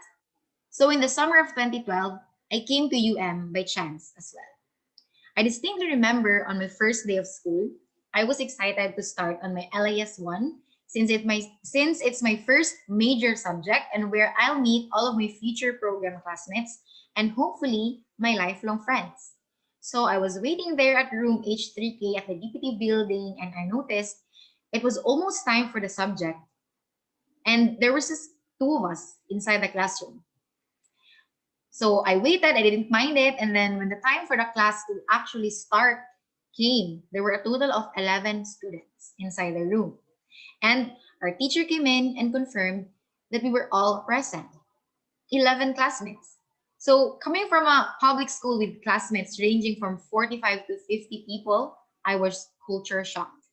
I didn't expect that there would be so few of us and that classes will be so intimate and di ka makakatago whenever a teacher has a question. And because of that, I was somewhat discouraged, I admit. And during my 4 years of college, there were times when I wanted to leave the program, when I became demotivated to continue, especially when tough subjects such as cataloging and abstracting were introduced. But all of those times, I was pulled back by my friends, my teachers, my developed love for the profession and the subjects, and of course, one of my mentors, Doc Stella Diquito, who is my boss now, and who I saw at that time as this someone who I want to be like someday. And that made me stay. Looking back at it now, I wouldn't exchange our intimate classes for anything. I would do it all again. The classes inside the library, our own little laboratory in there, where we were so noisy, and then where we talk and laugh and learn with our teachers, the night classes schedule, the staying in the library so late that one time the lights were turned off when we were still inside. And overall, everything that came with being a UMB student, in being part of the College of Computing Education. It was such a tight community back then since only BLIS, IT, CS, and IS were members of the college, and the programs itself had only a few students. And coming from a very small populated program such as BLIS, where there were just like 30 students from first year to fourth year, we all had the opportunity of representing our course in the student council of the college, and hence making more friends from other programs. All these experiences and learning molded me in becoming the student that even before graduation and even before passing the board examination was already hired. I was fortunate enough not to have gone through the anxiety of wondering whether employment will be available to me. Since our program chair at that time, Ma'am Virginia Caintic, was right. She said upon meeting us for the first time, when we were just first years, she said, "Congratulations, You chose the program that will have a definite career for you, the program that will never run out of jobs for you. And once I graduated, I saw that it was true. UM also did not abandon us once we graduated, no. Our faculties made sure that we had help in reviewing for our upcoming examinations. They nurtured us, challenged us, and helped us pass with no one left behind. And lo and behold, a 100% passing rate was acquired from the 2 batches that took the librarian's licensure examination in 2016. UM indeed molded me into the professional that I am today, the kind of librarian who values excellence in my professional functions, who sees the importance of professional development and continuous education to further hone my skills and to never stop perfecting my most important product, myself. I am so proud to be a UMian because of what I experienced there. And I am so proud that I am a librarian because I see how passionate my profession are about what we are doing and how active we are, even in this worldwide pandemic, in making sure that learning, schooling, and access to academic support is still available digitally and remotely. Librarianship and the book industry will not be going away soon, despite how technological and digital everything is becoming. As information evolve, we librarians evolve. As long as culture, society, and knowledge are considered important and crucial to humanity's existence, then librarians will be needed. And I know the University of Mindanao, through the Bachelor of Library and Information Science program, will be leading in that front, making all aspiring student librarians diamonds in the rough. To close, I say thank you, UM.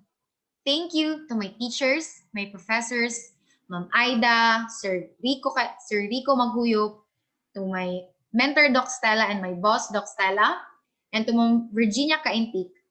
Thank you for making me a diamond in the rough. And thank you, everyone, for listening, and thank you for having me. All right, so that's the end of the video testimony of one of the pillars of the Bachelor of Library Information Science, Assistant Chief Librarian Jan Mariel Duyo. Right, so to proceed, let me go ahead and follow the next slide. Right, so we are now in the entertainment and multimedia computing.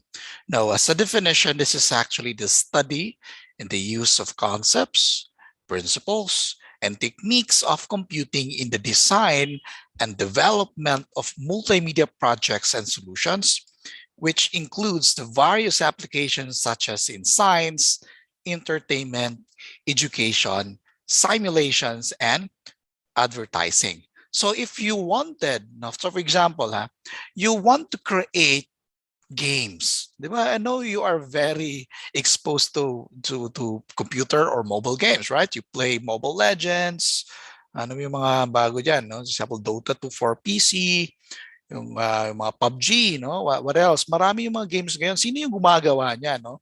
So this EMC has a specializations. We have the digital animation technology and the game development. So before this game development, what is this digital animation technology? So this, for the game development, this is the study and application of fundamental and advanced theories in game design, scientific simulations, use and development of gaming technologies and tools, and production of commercially acceptable digital games and viable solutions for use in the entertainment and scientific applications. So for example, gusto mo gumawa ng sarili mong games.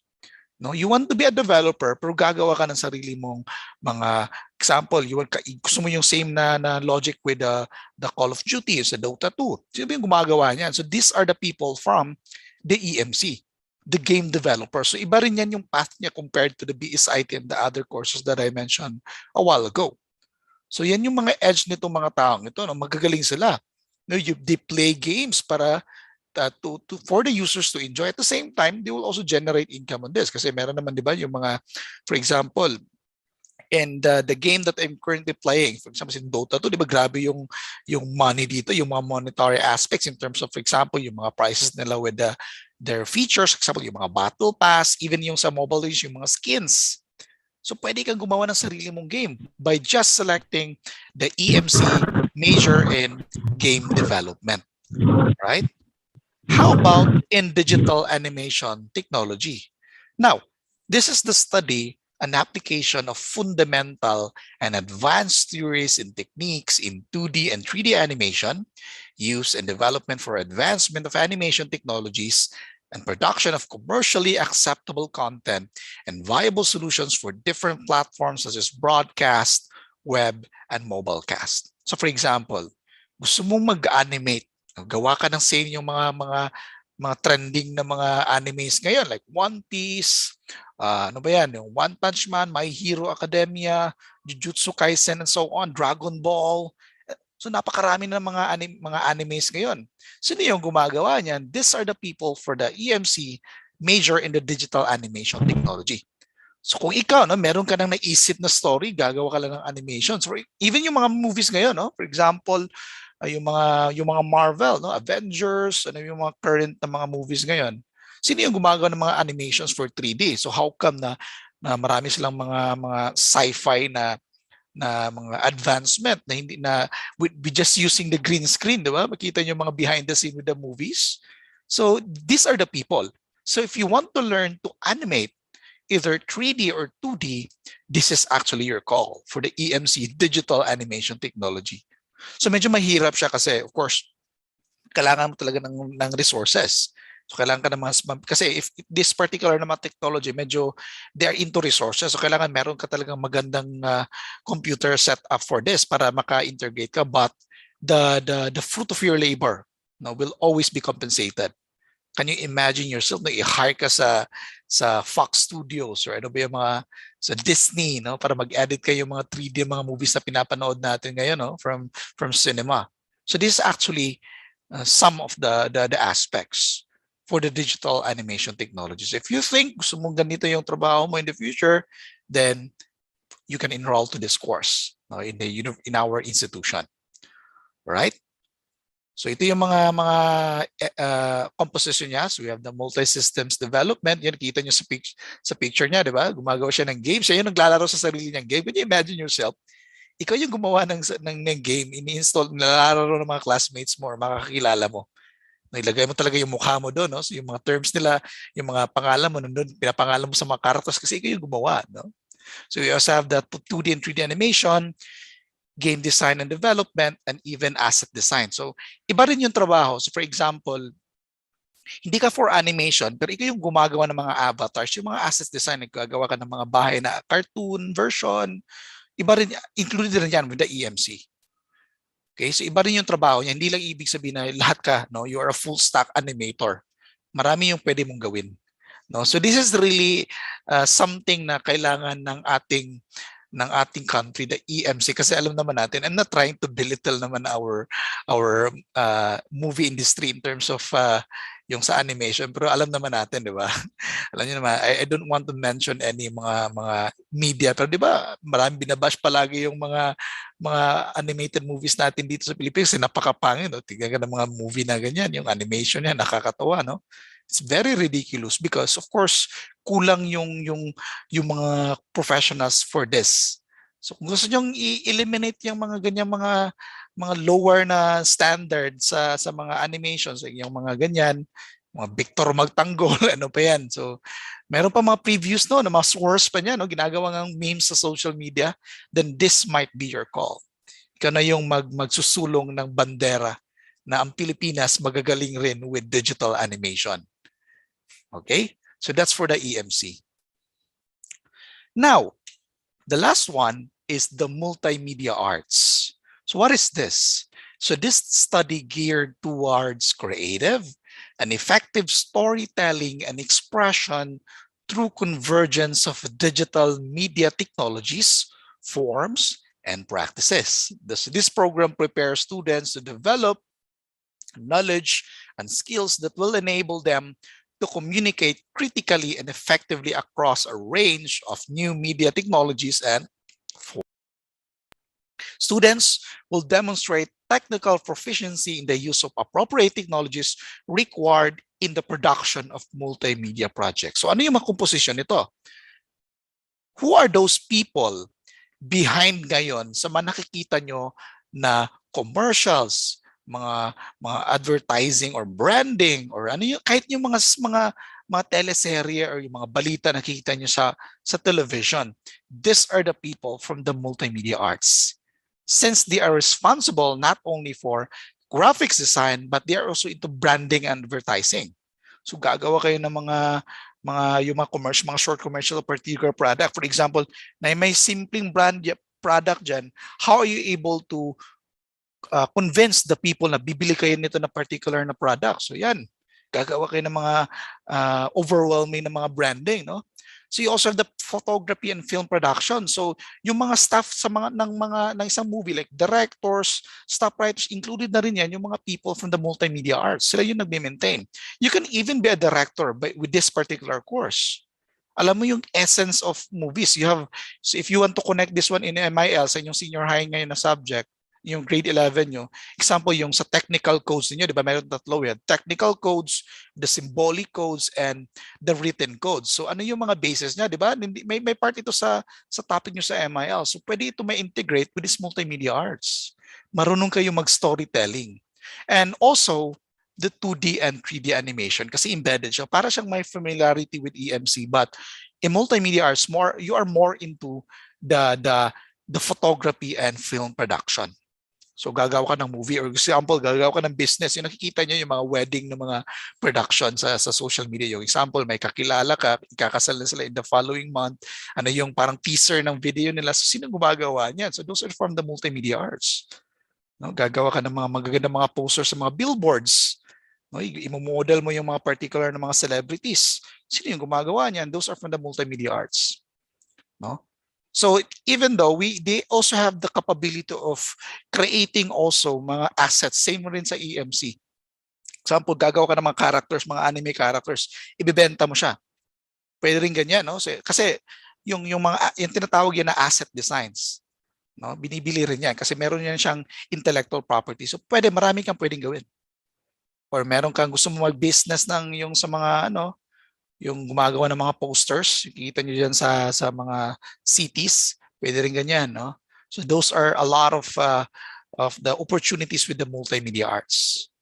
So if you are into this, you have a lot of, magaling ka mag-drawing, so you can transfer that one digitally. Gusto mo mag-create ng film, gusto mo maging mag-director, gusto mo maging actor, pwede, depende, no? It's up to you if you know how to really act.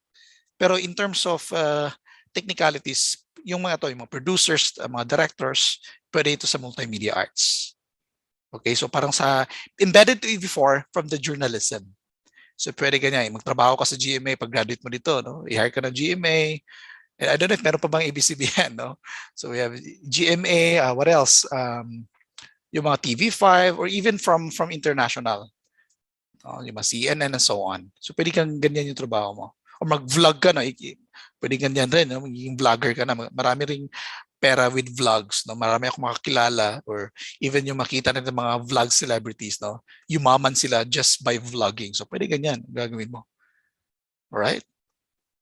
So we also have a video here, another video testimony of the opportunity of the multimedia arts. So let me show you this for you. Okay.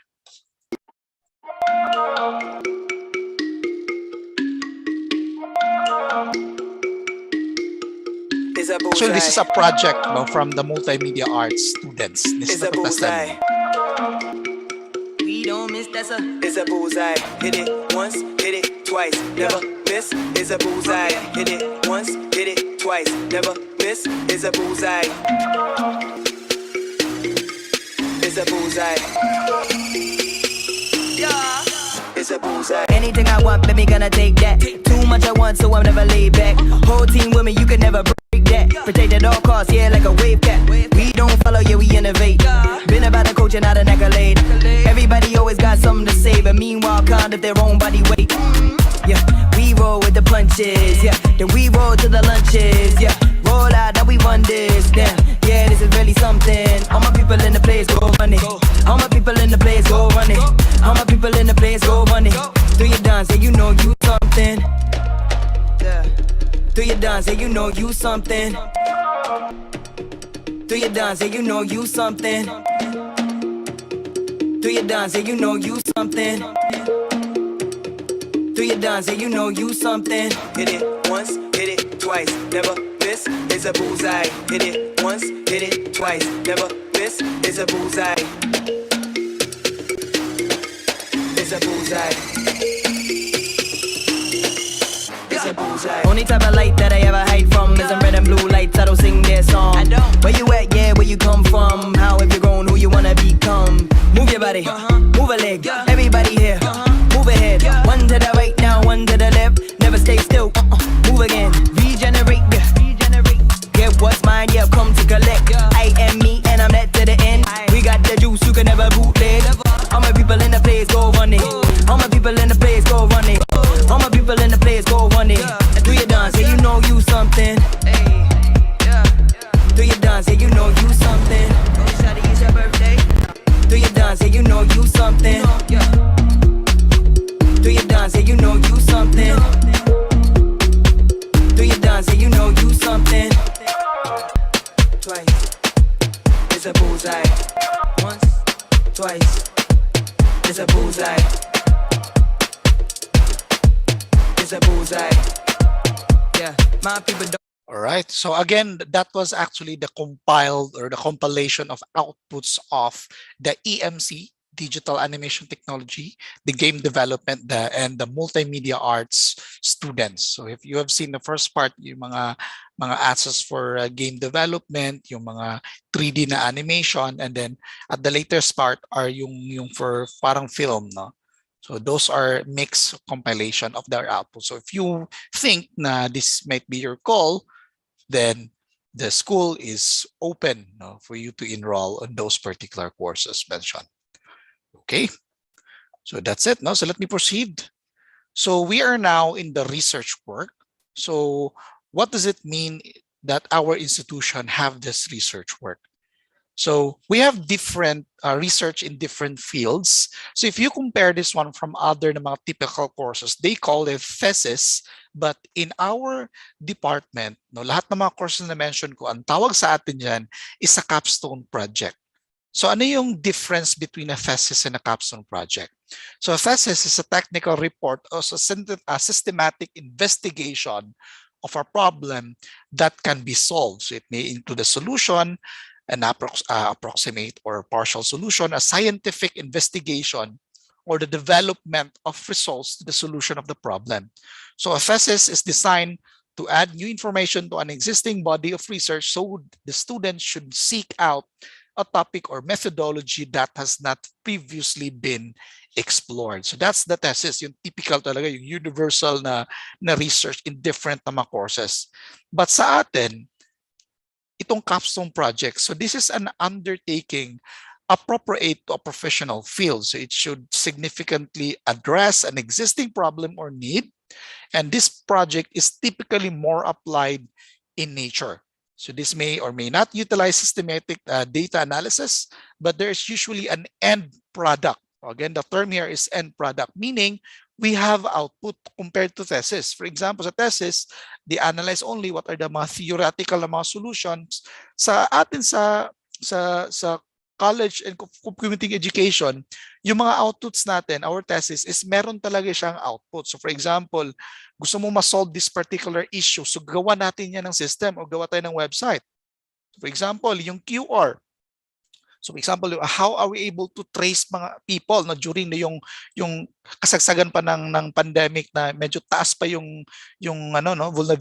vulnerability of the people kasi wala pang vaccination. So they create a capstone project na to solve that one into to create tracing of the people, the contact tracing system. So included yan sa capstone kasi they have the research na paano natin isosolve to, so they have their output. So ganyan. So example, another one, yung mga nakikita niyo mga apps ngayon. So those are called capstone project kasi may output yung analysis natin. Okay, so included with materials, guide plan, or evaluation that can be used by the community, agency, group facing the issue or problem at hand. So that's our edge compared to other na mga courses. No? Meron talaga tayong output. And the good thing about that, so for example, gagawan mo ng system ng isang particular company, there's a big chance na pwede ka rin i-hire niya. So you already have the assurance that when you graduate, you will be hired by that company na ginawan mo ng system kasi ikaw yung magme-maintain na ng system. So nag-aaral ka pa lang, no? So meron ka naghihintay na trabaho sa'yo. So that's for the capstone project. So for different programs, ano yung kaibahan niya? So for example, sa BSIT, they are more focused on the IT infrastructure or the IT managed project, which is into development of the application processes involved in implementing a computing solution to a problem. So for example, mag-iisip ka ng isang societal problem tapos gagawan mo ng system. Example, dito, ano yung gagawin natin? Gagawa ka ng system, for example, gusto mo matrace, gusto kang magawa ng isang mobile app na gusto mong matrace sino yung mga lugar na marami na vaccinated na. So ano ba yung mas safe na lugar? So gagawa natin yan ng capstone project. So ganyan. Ito yung mga mindset mo. How about yung gusto mo yung masolve yung mga tao na hindi pwedeng makalabas ng bahay? So paano yan gagawin na example they can purchase items. So di ba ginawa yung mga food panda, yung mga online delivery services. So that's also a capstone project. So yun. Yung lahat ng mga problema na pwedeng gawa ng system, that's the BSIT responsible on developing those outputs. Okay. How about for CS? So these students are required to complete a thesis that is focused on the theories and concept of a computing in the form of a scientific work. So this thesis must be anchored on computer science principles. So yung sinabi ko, no, hindi kayo gagawa ng system, but you're trying to create a particular technology that can be embedded with embedded with the IT. So example, I don't know if meron na ba yung existing ngayon. Gagawa ka ng isang particular lang na technology na pwede niya i-auto-translate yung sabihin mo into different languages. Maganda yan, di ba? So I don't know if meron na siguro siya, pero limited yung languages. So meaning, that particular technology na ginawa ng computer science, gagamitin na ngayon ng IT, i-include niya sa kanyang ginawa na software sa kanyang phone or kanyang application. So kung kahit saan ka pupunta, punta ka lang ng China, ipa-play mo lang, gagamitin mo yung app na yun, i-translate na ngayon yung sinasabi ng kakilala mo with that particular language. So that is also one of their edge. So it's like more on the technology. Parehas, yung sinabi ko kanina about i-analyze mo yung mga searches ng mga users, tapos you try to think of a particular solution na paano mo ma-address itong mga problema natin ngayon in our society. Okay, so another one, yung in terms of predictive. Ang term kasi niyan sa atin is predictive analysis. So for example, ipipredict na ngayon, ano yung mangyayari in the next future with all of those data na generate mo. Example yung forecasting. How can you say, sabi ni Kuya Kim na ito in the next few hours mag-uulan. So of course, meron silang mga specialists dyan. Pero embedded with the technology para malaman nila to predict that one, the computer science professionals are the ones who analyze, who create technologies para malaman nila. So para talaga yung mga scientists. Okay? So ganyan. So marami yan. I can still remember before, during my college years, meron yung isang website na magta-type ka lang ng any words, magre-reply siya yun. That's para siyang robot na chatbot. Yung auto-reply. So yan, ganyan. Sa Facebook. How can you do that one na hindi ka nag-chat sa Facebook Messenger, may automatic nagre-reply sa iyo. That's only a computer. So sino yung gumagawa niyan? Those are also from the computer science program. No? They analyze those one na para i-predict niya ngayon yung mga salita na tinatype ng user, tapos they will filter ano yung mga best na words na i-reply. Kaya akala mo may totoong tao talaga nagre-reply sa iyo. So ini-embed nila ngayon sa Facebook na features for sa Messenger, i-embed ng IT ngayon. That's why CS and IT is always in connection. O, sila yung mga para silang magkaibigan, no, in terms of their fields. Sa IS, again, this is more on the enterprise. So for example, gagawa ka ng improvement sa kanilang system. For example, punta ka sa Facebook, i-hire ka ng Facebook. I-analyze mo ngayon yung system, ano yung pwedeng improvement natin sa inyong website na mas, example, yung gusto lang improvement is mas mag-generate pa ng more income or mag-generate ng more users. So example, gusto mo na mas marami pang users, you will analyze that one. You will create a particular solution to improve that. And this includes system plans. Or meron isang project, gagawa kayo ng isang particular project, and then ikaw yung mag-a-analyze ng mga organizational map nila. No? So sino yung mga schedule, milestone, and so on. Then for the BLIS, they also create capstone project in terms of the information access, content, services, library leadership, libraries and community engagement, library space, and the role of technology in libraries shortly, communication and open access. So how are you going to ensure na itong ano yung mga pwede natin gawin ng mga systems to still allow, especially sa ating country, na if you don't know, I don't know if na-mention rin ito sa subject niyo before, na we are one of those, sa example sa Luzon daw, na napaka-rampant na kanilang, napakababa, bagsak sila sa reading comprehension daw because of their survey. So baka yung mga BLIS professionals, they can create a particular technology na matulungan yung mga tao sa laylayan na they will be educated, they will be literate enough. Para hindi na sila ganun, hindi sila again ma-victim ng mga misinformation and so on, and even in learning. Hindi naman ibig sabihin na kung wala kang natapos, wala ka nang alam. Maraming mga successful mga professionals ngayon or yung mga businessman na hindi nakatapos pero napakayaman nila, You have Steve Jobs, hindi man siya nakatapos. Sila Bill Gates, they are dropouts from Harvard. But I'm not saying na kailangan mo rin mag-drop out. It's just a matter of destiny and of course, in terms of your hard work, in your life. Okay? And for EMC yon, gagawa ka ng mga capstone project na, for example, you focus on animation content or yung sa game development. So gagawa ka ng game na about our school, So example, yung game na yun is parang i-portray niya lahat ng mga transactions from a school, So maganda rin yan, Tapos i-install mo, ipapagamit mo sa mga students. So pwede rin ganyan, So those are mga generated na mga outputs. For multimedia arts, same way also, but they are more focused on the film production, animation, graphic design, and other multimedia projects anchored from research focusing on the impact, innovation, and solutions in the community. So yun. So meron siyang mga criteria. Hindi naman ibig sabihin na lahat talaga gagawin mo. So these are our research in different fields. So ito na yung mga na-develop ng mga different students ever since na na-create itong College of Computing Education in the University of Mindanao. So it's been published online. You can even search this one in different na mga online resources and you will see na ito yung mga taong ito are for the University of Mindanao. Can you imagine that one? Example, ikaw mismo, gumawa ka ng research. Then in the next future, yung anak mo gagamitin kanya na site. Di ba? Yung ganyan sa research niyo, et al. For example, sa akin, meron akong yung mga future na anak ko, mag-aaral sila in college, tapos medyo matanda na ako. Then they will use my reference kasi na-post ko yung research ko. So that is also one of the being recognized internationally for research.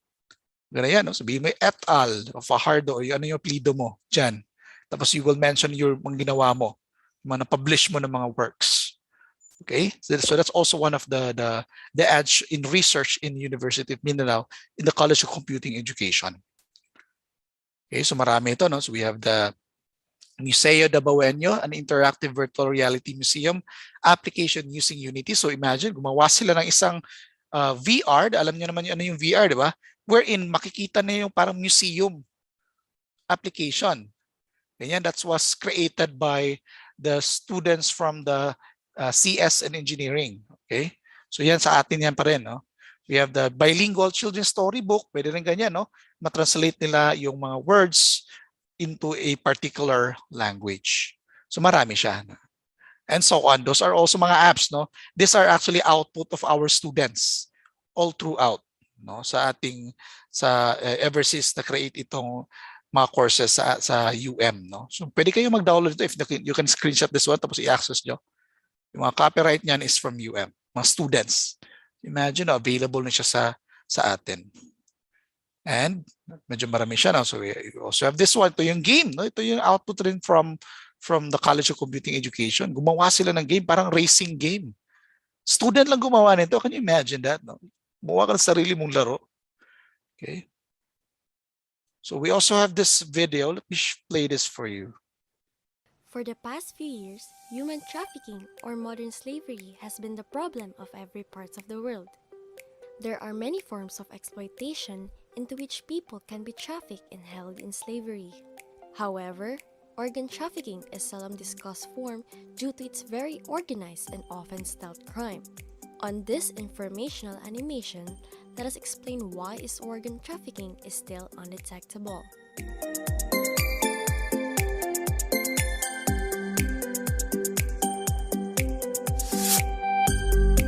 Right, so this is also the output of the students from the MMA course, no? So that is also their capstone project. So marami-rami rin ito, no?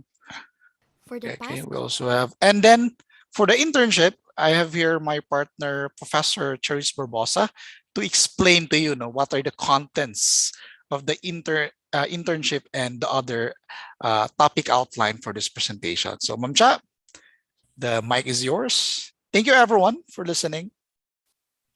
All right. Thank you very much, Sir Cliff. Okay, kamusta na po yung ating mga students? Okay, if you are good, okay, kindly type 0 on our chat box. Let me just see if you are all okay. So 0 for O, okay. Ayan, thank you very much. Okay, so I hope you were able to get the keywords, no, earlier, kasi mamaya meron tayong quiz, no, from Sir Benj. Ayan. Okay, thank you very much for being so attentive. Okay, this time I will be discussing all about internship and careers. So please journey with me, and then maybe we can check out those career opportunities for our computing education courses. All right. Sige. So let me start my presentation with a words of wisdom from Dr. Stephen Covey. Sabi niya sa kanyang libro na 7 Habits of Highly Effective People, begin with the end in mind. So ano yung meaning nito? Okay? According to Dr. Covey, all things are created twice. First in the mind, and then in the real world. So in short, for us to be successful, we need to begin with the end in mind in visualizing our life, our career, or specific project the way that we want it to end up before we actually begin or starting pursuing it. So ayun. So this time, let's look into those internship opportunities as well as career opportunities for you guys should you decide to have an ICT course or a computing education course. So here, before we shall start with that one, no, let's just check how many hours are required for training. For example, for BSIT, IS, and EMC, we need 486 hours training or internship exposure at a host training establishment. Whereas for BLIS students, we need 400 hours. For MMA students, 250 hours, and last but not the least, for computer science students, 162 hours only. Okay, so for our next slide, I have here some few of our many host training establishment, or shall we say our partner training in industry partners, no, or our training companies for our students. So we got Detail, an in-river company. We got also 2 IT Solutions. We got Gyrosoft. We got Rayleaf Media, and many others. To cite also, we got also partner government agencies such as saglit lamang po. I think I got a, excuse me ma'am, wala po sa slide na nakashare. Oh, I think Lilian, I think baka mahina yung ating internet connection. May I ask other students if okay lang ba? Nakakita po ba yung nasa screen natin ngayon? Maybe somebody could confirm if may nakikita. Okay, ayun. So maybe, Lilian, ano lang muna ha, stay put lang muna, baka mahina lang yung, nag-fluctuate yung internet connection natin. Okay, so to go back with what I've said earlier, so we have a partner government agency such as si CHED 11, si DOST 11, as well as local animation studio here in Davao. We got Ikigai Animation Studio, local startups, sila Infinite Solutions, and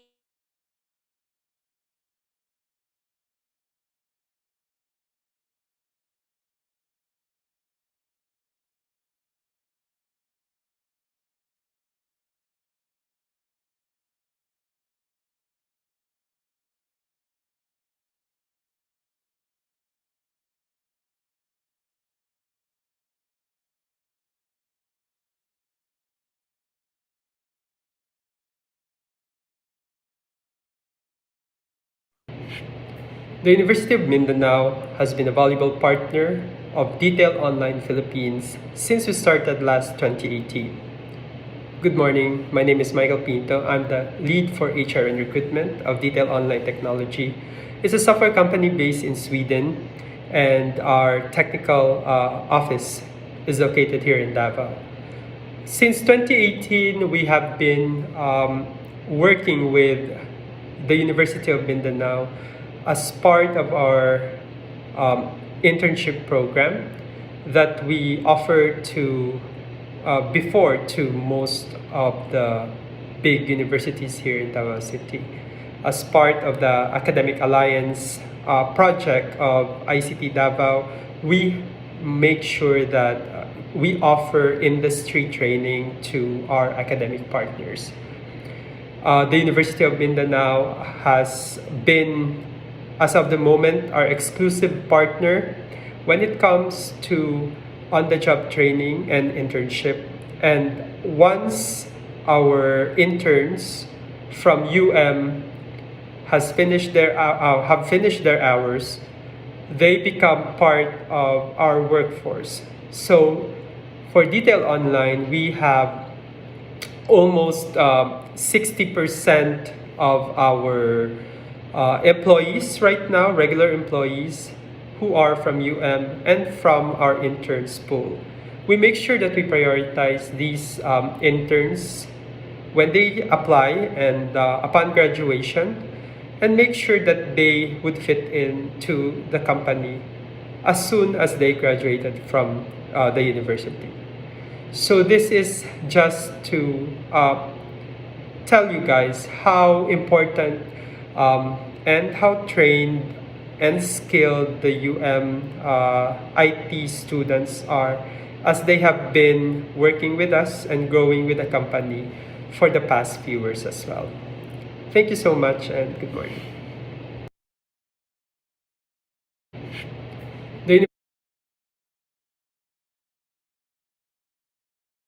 open ako. Hello? Alright. Okay, pasensya na po. Medyo naputol ako doon sa kabila kong unit. Alright, so here on your screen, you can see some sample internship outputs of our EMC students major in game development as well as digital animation technology. So this is a TAR CPH project under F Squared Technology Incorporated, but this time their name is changed to Ikigai Animation Studio. Okay, so if say for example you are leaning or your interest is on this, no, sa digital animation or game development, or maybe into creatives, multimedia arts. So let's hear from Mamika and Sir Brian Achacoso, the founders of Ikigai Animation Studio. Okay, guys. Hey guys, Brian here. So firstly, we'd love to thank you all for being here. I'd also love to thank University of Mindanao for partnering up with Ikigai Animation Studios. And yeah, we also congratulate you for being born in the correct era. We are now living in an age where the demand for multimedia art vastly eclipses the rate at which we can produce it. Gone are the days when young artists struggle to find productive ways to use their talents. Best era to start a career in creative arts. So it's something to look forward here in Davao City. Again, Ikigai means having a purpose of what you can do to your community and to the world. And because of that, we are happy that our mission and goals are in sync with University of Mindanao. Being an industry partner with University of Mindanao is an honor, and we are excited to be part of the movement to provide education to young aspiring artists here in Davao City. Since again, our objective is not only to provide services and trainings, but also to build a flourishing community of aspiring creatives.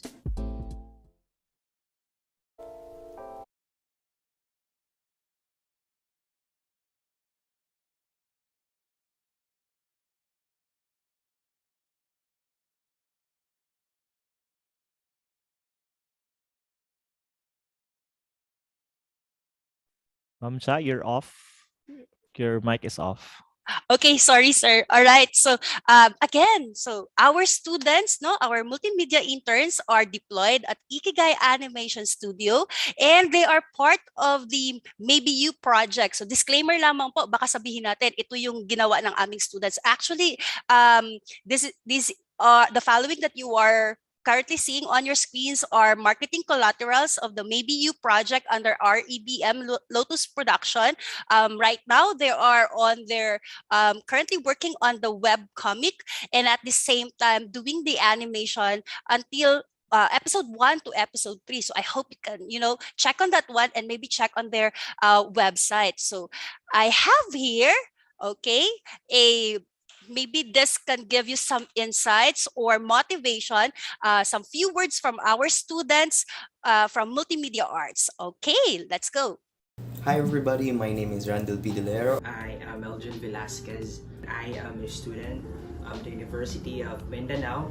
All throughout the years as an MMA student, it greatly enhanced me to become a better artist, as well as it has opened more opportunities for me as a freelancer and as an artist. This gives me a lot of opportunities to work with different clients, both local and international. I've been catering commission projects like doing graphic design, posters, and logos. It is very fun, exciting, and sentimental because assigned to work at night shift or graveyard shift. During our internship, the internship was awesome because I learned a lot of things. So I was able to develop my communication skills wherein I am able to express my thoughts with my colleagues. Me and my colleague, which is my classmate, tend to talk a lot about life, about our dreams and aspirations, and it is very sentimental. During our internship on this host training establishment, which is an animation studio, each of us will be assigned as a leader in each week during the course of the internship. So we had the chance that each of us can lead. We had to experience how to organize and to be able to communicate and delegate tasks to your colleagues. I think one of the last experiences I had during my on-the-job training is the class meeting. We tend to have our online class meeting. So of course, I really need to wake up. That is very challenging. It is very exciting because our professor is very fun and exciting. So overall, the experience was great because I learned a lot, developed and helped my skills that are needed when I graduate so that I may be able to work in real life without hesitation and not being worried about what will happen to me in the future. We really did try our best as well to offer the best of my ability. So yeah, that is the most meaningful one. Or if you are doubting yourself whether you can do it or not, I can tell you that you really can do it because me personally, I did it. Apart from the years of struggling, apart from the years of having problems and having a hard time and breakdowns, there will really be a breakthrough. As the years go by, you will eventually learn more of the stuff than you usually learned, and you will become even more confident with these skills that you have. Keep on believing in yourself, keep on trusting to the Lord, keep on praying because He knows it well. He knows your plans well. And let's not treat each other as competition because we can learn so much with one another as creatives and we are always meant to go higher together. So I guess that's it. Thank you so much, guys. This is Melvin once again, proud to be multimedia artist. Thank you so much. All right. Thank you very much, no, for checking out their testimony, no, or their journey in their internship. All right. On our next slide, this one, if you Hi are everybody, my you are more into coding or more into creating software applications, so let's look into the output. So this is an audiovisual presentation of our students who were deployed at Infinite Solutions. Okay, let's go.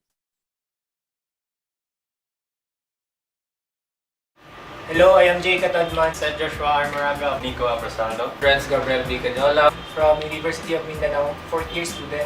We were deployed here in Advanced Infinite Technology Solutions Incorporated last February 11, 2021. So the task given to me was the HR system. So we created a website specifically on the payroll system. We used Laravel 5 in doing the project. That includes the employee records and all the payroll from the upper employee down to the lower employee. The task that was given to me is employee module in human resource information system, where I created functionality in records keeping using Laravel 8. I was given a task by Sir Shang to create a point of sale system feature in a website using Laravel 5 and HTML Blade.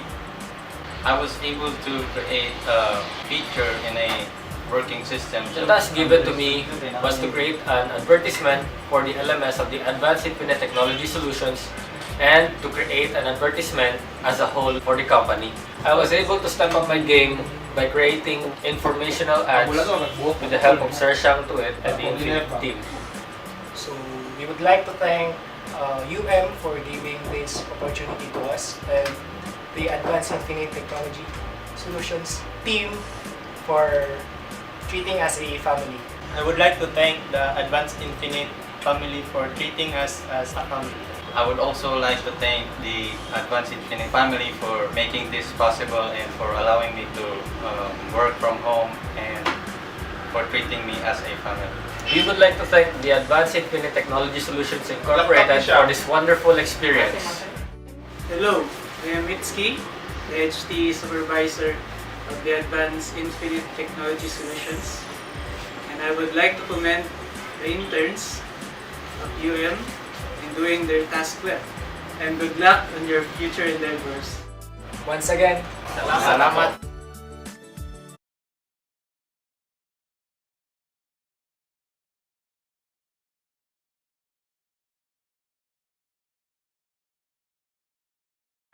All right. So ayun na. So thank you very much again from our mga interns natin who were able to provide their testimonies as well as some source of inspiration.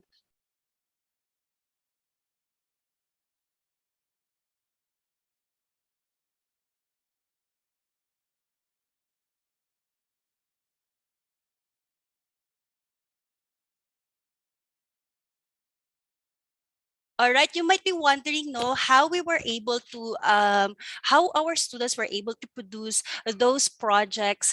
Of course, it's not only the quality instructions and learning materials that we are able to produce or we are able to give to our students, but also the College of Computing education facilities. So let me show you our facilities in the college.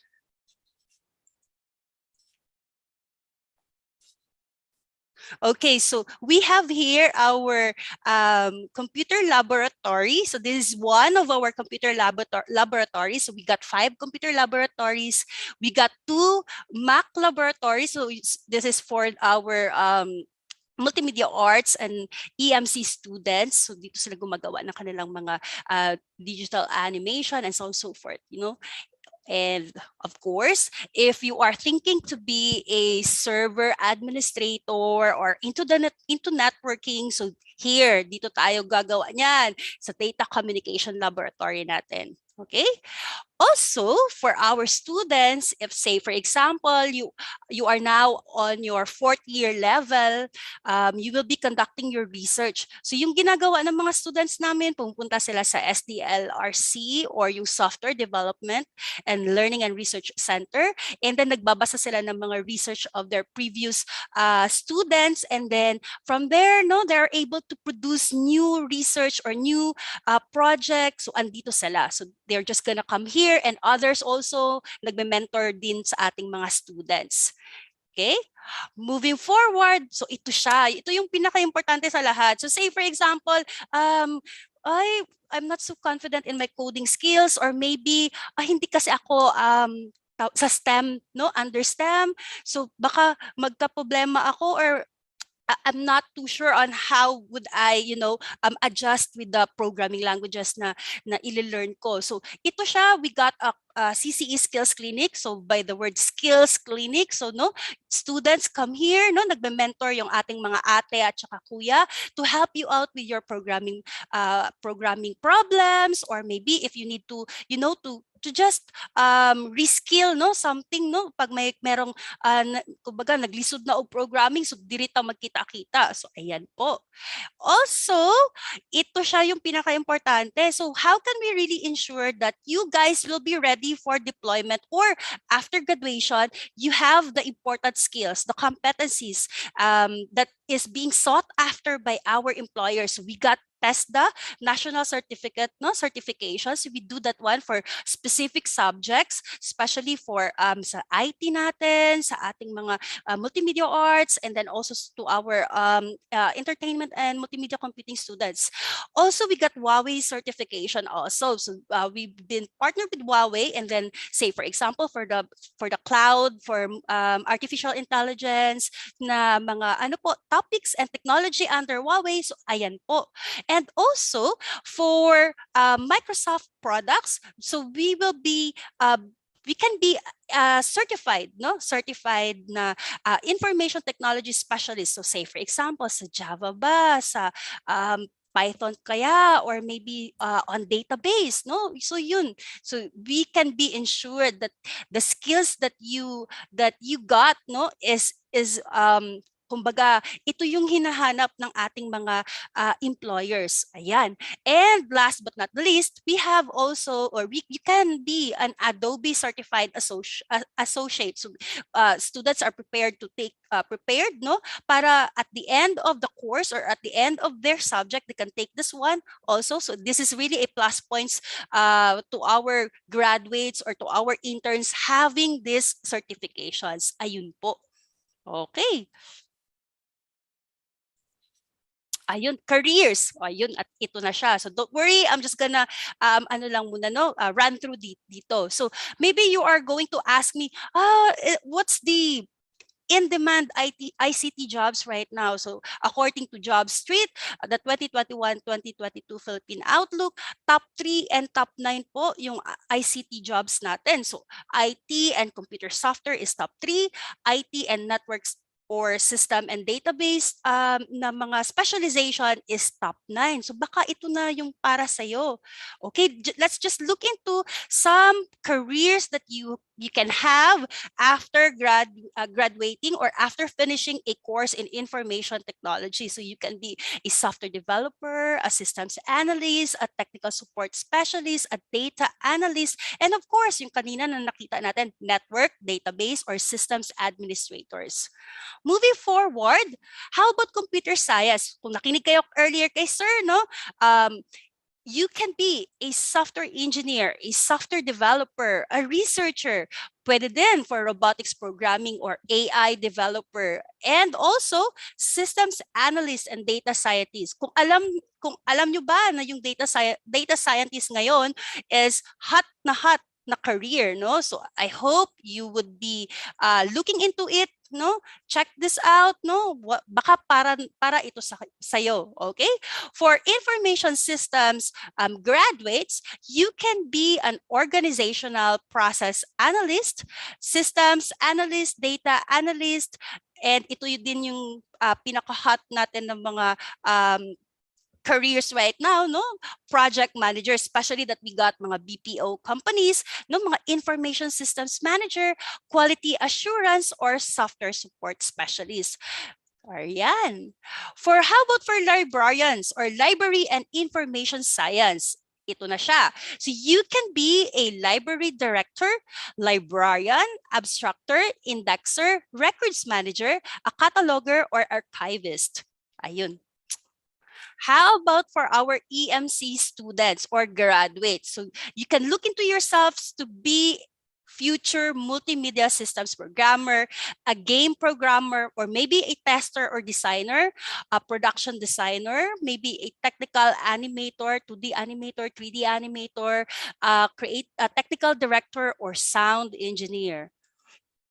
All right. How about for multimedia arts? Oh, ito na siya. You can be a graphics designer, a photographer, videographer, 2D or 3D animator. Yung pinaka-hot din no, na career right now, digital marketing specialist. Ayun. Video and audio specialist, as well as visual effects artist or creative director. But wait, there's more. So assuming if everything is okay na, no? Maybe 4 years or 5 years from now, wala nang pandemic, you will be given a chance to be part of our educational tour, no? We can go to Cebu or Manila and then have a feel. Talagang immersion, no? Have a feel. How is it to be part of a startup company? It can be on IT solutions, it can be a multimedia company or ad agency, and also check out their products or technologies. So ayun po siya. Okay, so I think I'm already done on my part. I'm gonna give you back to Sir Cliff.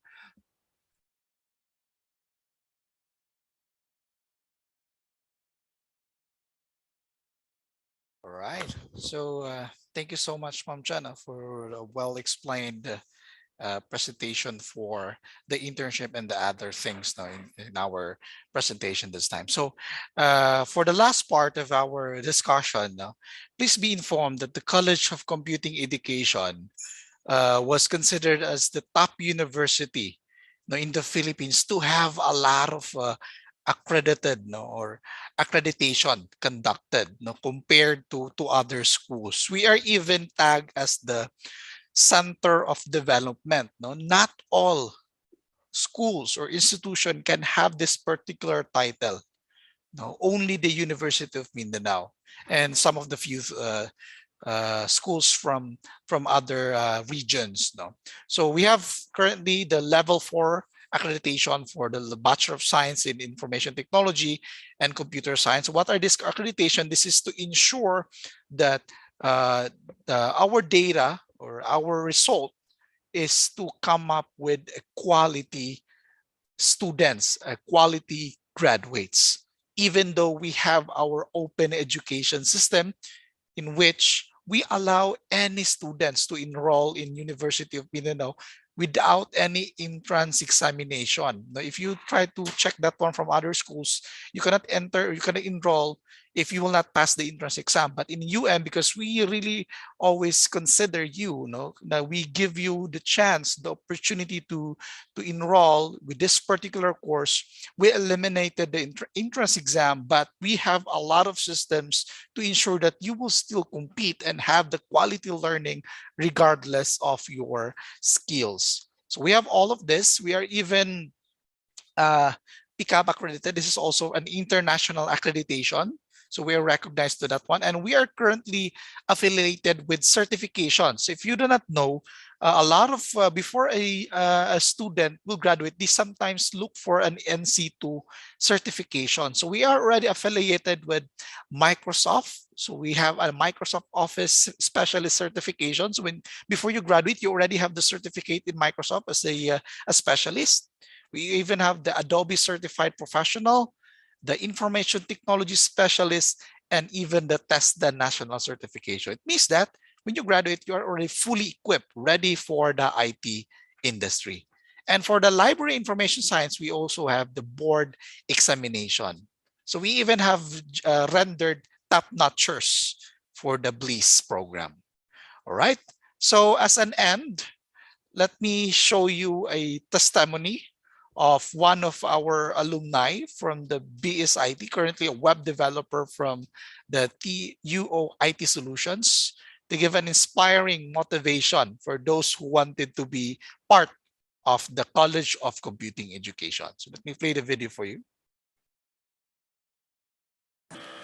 Hello everyone, I hope you guys are having a great day.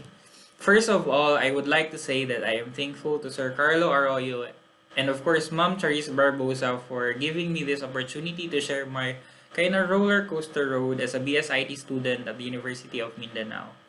This event is indeed a brilliant idea to give aspiring students something that they could look forward towards their career. So let me begin my story by telling you guys that I am a big computer fan, mainly because I know that I am a lazy person. Thus, computer is a perfect thing for me to do a whole lot of stuff just by sitting while facing a computer. I had decent grades when I finished high school. That's why everyone in my family were so persistent in bragging me to take an engineering course. And yeah, so I did. Because I really had no idea what course to take anyway. I can still remember how overwhelming my first day of class was. I was in a block section with classmates I never knew, though eventually we tried to socialize and talk about things, which was a little down for me because I couldn't relate about the topics which were all about cars and machineries. To sum up, I never really felt passionate about my first course. I wasn't doing my best, I became stagnant and mediocre. I felt like the struggles that I'm going to take in order to go through in my engineering career wouldn't be worth it. So in the second semester, I took the initiative to change my course. But then, I was still not sure what course to take and I literally chose my second course as the last moment before I passed my shifting form and hope for the best. Literally hope for the best. My thought at that time was simply the idea of maybe this course will work or maybe not. Maybe I'd like it or maybe not. All I knew was that I have to choose something to move forward. And here comes the second semester. I became an irregular student, known few friends in my minor classes, of course, and all I did in that chapter was to go with the flow until my first major class, which was Java programming. Now, I had no idea what programming was. I never knew it existed. I thought being an IT student was all about configuring, networking, fixing computers.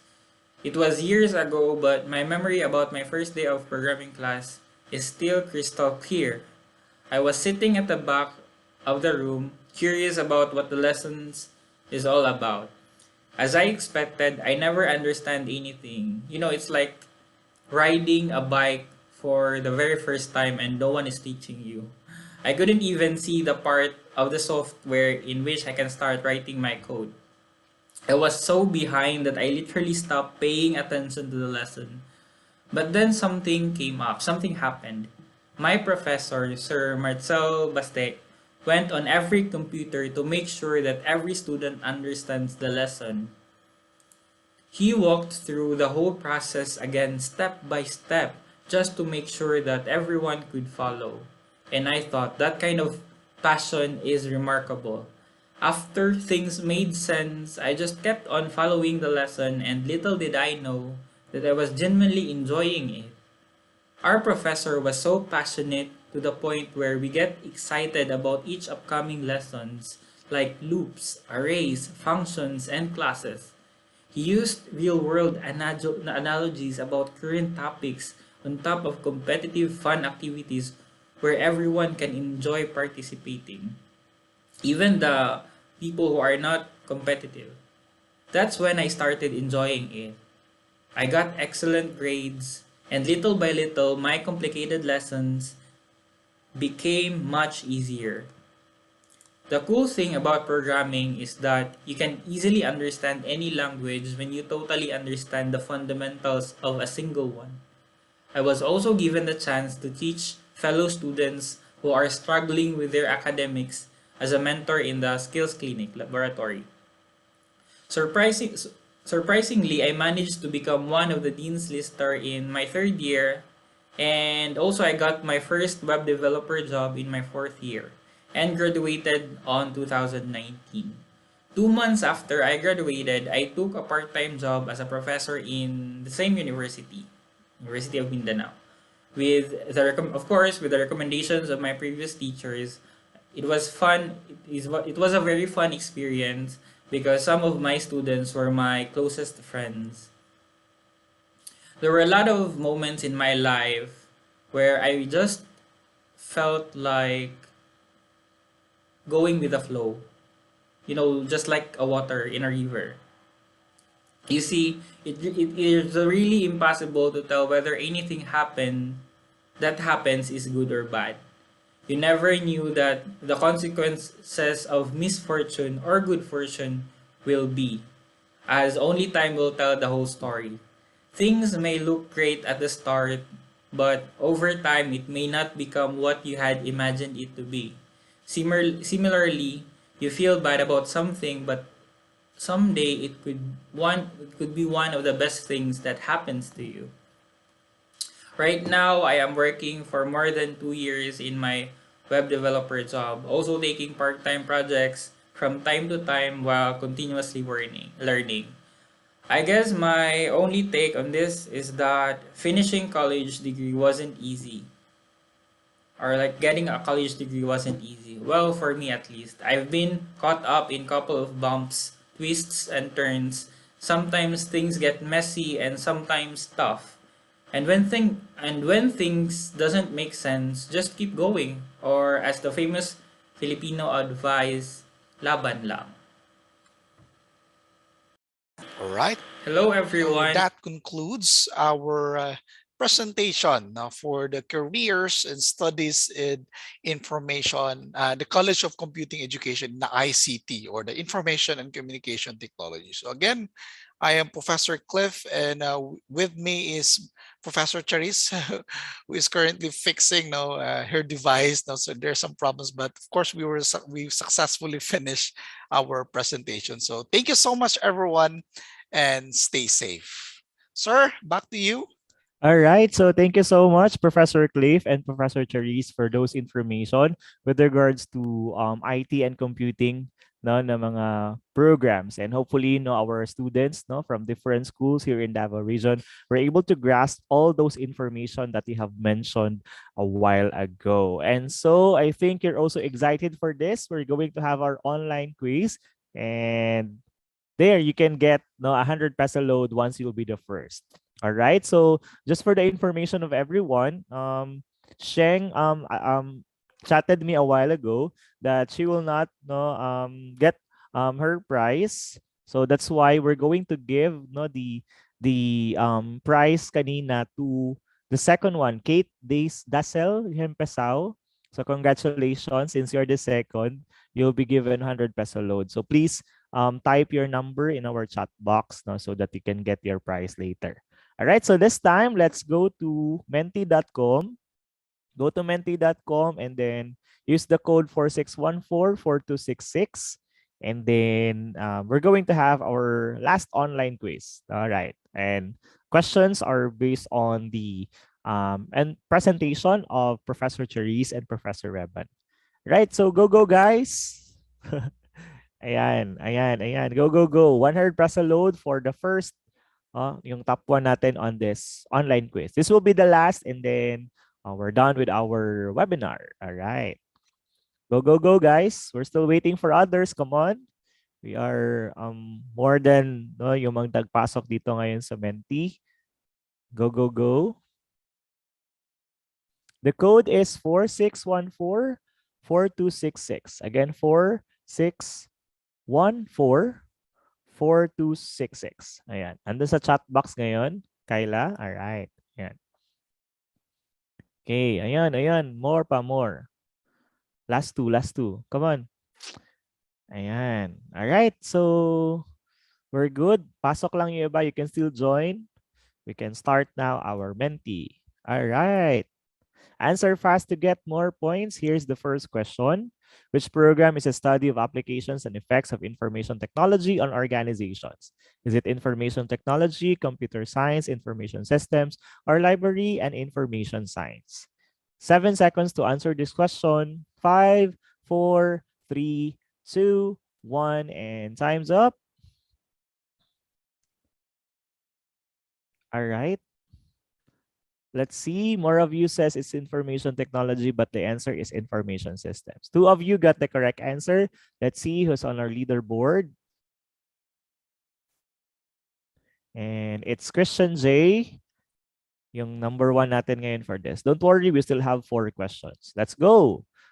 Answer fast to get more points. Here's the second question. Which program prepares students to design and create algorithmically complex software and develop new and effective algorithms for solving computing? Top your answers now.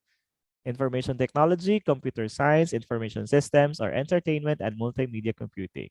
3, 2, 1, and time's up.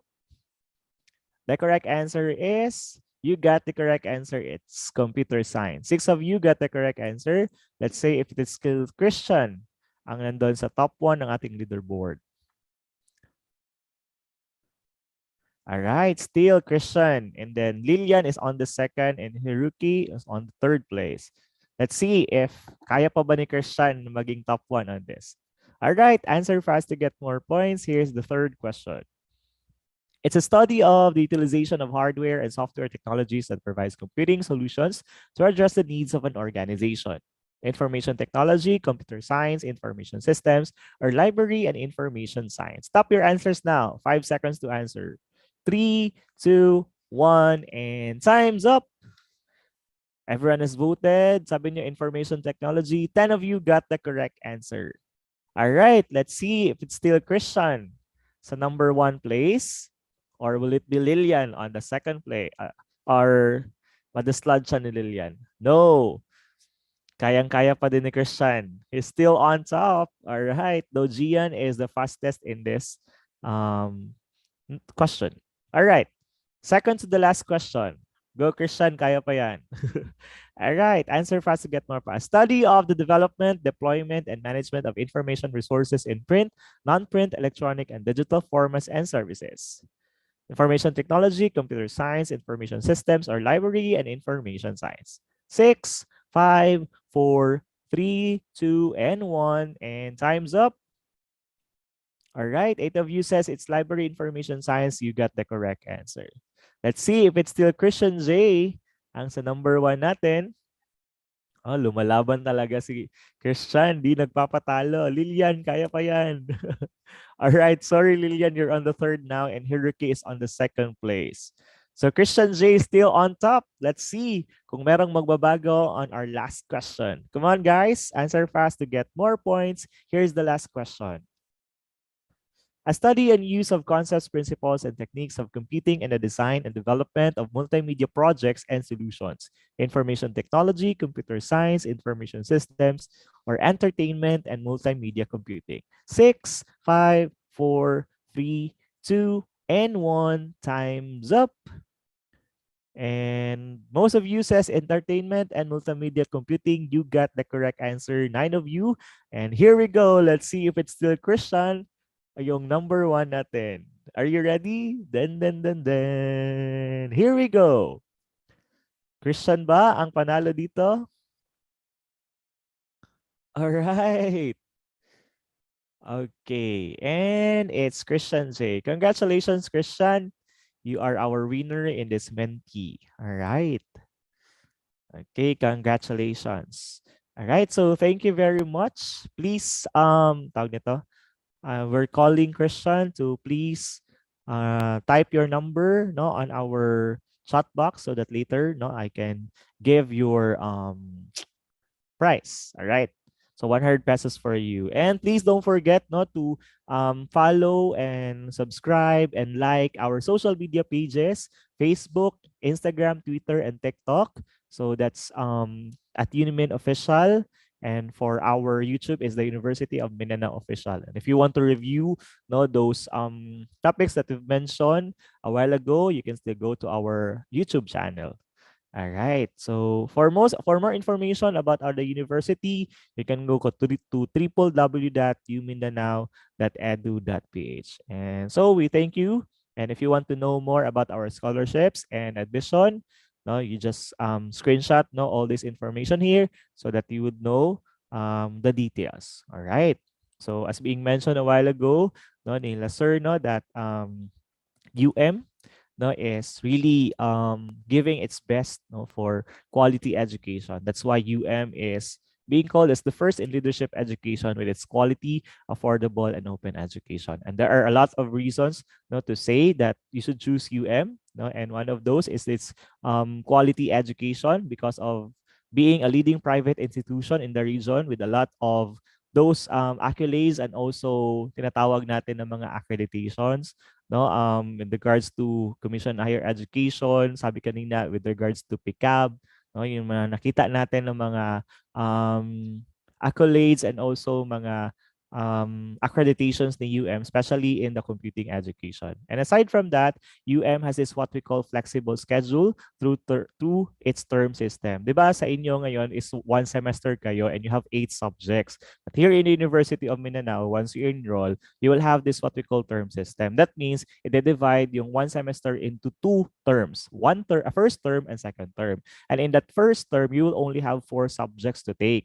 Okay, and then another 2.5 months, that's 2.5 months yung one term na yan. Another 2.5 months naman for subjects na naman. So that means you can focus on those 4 subjects. Unlike in one semester that you're going to focus on all subjects. Di ba? Libog kayo, lisod kayo. Sa may unahon na pag answer, pasag project, and all those quizzes. But in terms of, with regards to UM, flexible masyado yung schedule niya. So term system. And aside from that, other schools, you are not allowed to choose whether in the morning, afternoon, or evening sila ang magbuot. But here in UM, you can choose whether you would like to be in the morning, afternoon, or evening session. If you're not a morning person, you can have the schedule sa mga subjects mo on the evening or afternoon. If morning person ka naman, go with the morning session. So that means in 2.5 months, no, and then in every day you'll just have 4 subjects, so 4 hours ka lang sa school. So that means you can have your work or you can study so that you can be a dean's lister or you can make gala.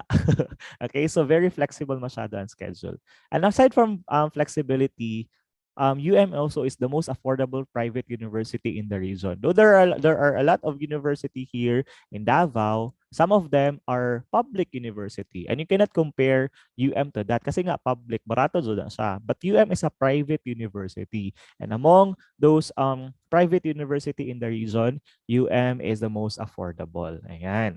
And aside from affordability, madami masyadong academic programs sa UM. If you want to know more about the programs, you can go to www.umindanao.edu.ph. Kita niyo naman kanina sa computing education, ilang programs yun na pwede niyong pagpilian. So that means, with regards to your skills, kung ano yung gusto nyo, ano yung passion nyo, UM can help you with different programs. And you know what? UM is the second all over the country na may most accredited programs, no? Number 1 doon is si UST and then second si UM. So imagine that one, how UM no has been doing its best to give quality education to all.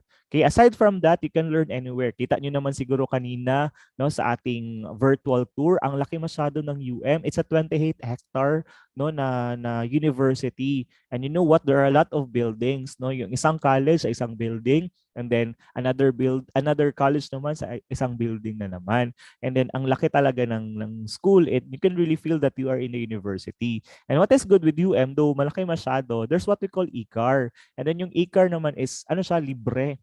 So that means pagpasok mo sa UM, may e-car dyan, you can just ride on it and then sabihin mo lang, okay, dito ka na building.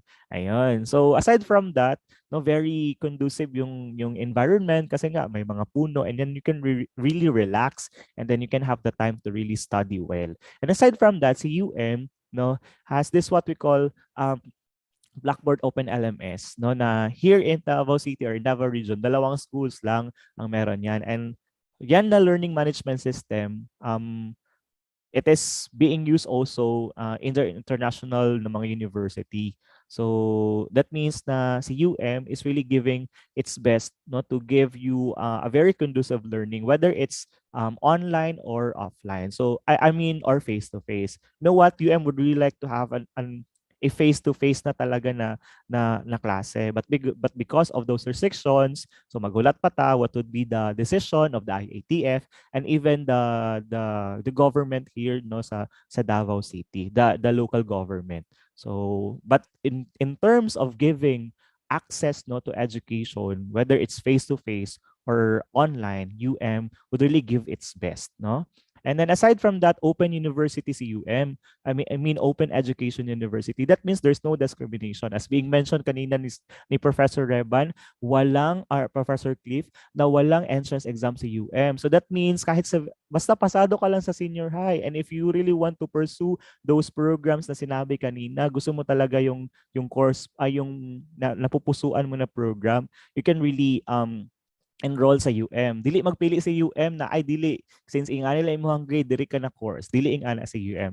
We don't want to discriminate you. We don't want to hinder no your dreams and life, your aspiration. And aside from that, diba nakita niyo yan sa picture, walang uniform ang estudyante. That means here in UM, open masyado. So OOTD every day, guys. So walang uniform sa UM. Why is that so? Kasi that's actually part of the international standards. If you can see no sa mga outside the country na mga schools or even universities in Manila, hindi naga uniform. Okay? So that's part of the culture of the university. So walang admission process or entrance exam and walang uniform. And the result of that, guys, see, more than 120 top-notchers since 2014 ang napoproduce na ng University of Mindanao. And what is good, once you become a top-notcher, so may incentive. Imagine if you become top 1, you'll be given 500,000. So walang university na nagbibigay ng ganyan na incentive sa mga estudyante na nagpupursue talaga ng mga dreams nila. And you know what? Do not be discouraged kasi not all naman here ng mga top-notchers are cum laudes and magna cum laudes. Other are just yung parang the minimal people lang, yung di masyadong nag-e-effort, no? But or kanang ambot lang unsa lang ilahang gusto sa life. But then from the time na nag-take sila ng board exam, you're able to get the top-notch no na place. Now, because nga of the motivation of the university. If you're motivated also to be part of them, no? So you can enroll here in UM. And in terms of computing education, yung may board exam na course is the Library and Information Science. And madami din tayong top-notchers dyan. So a while ago, di ba, sinabi yun kanina ni Professor Cliff. All right? So yun. So that means that's the result of open education ng university. All right? And you'll have the chance not to have a picture with the president of the university. All right, so that's why we're very confident to say that you can be assured that choosing UM will be the best decision you will ever make. All right, so with that, so we thank you for joining with us this afternoon on our Immersion webinar. So salamat kaayo mga students from different schools, and to have you the certificate of participation in this webinar, please click the link on our chat box, and then after that the certificate will be given to you. All right, so while having the certificate, let's be entertained with the performance from the University of Mindanao Chorale. All right, so here we go. So wait for a while. All right, so yun. So please click the link na nasa natin.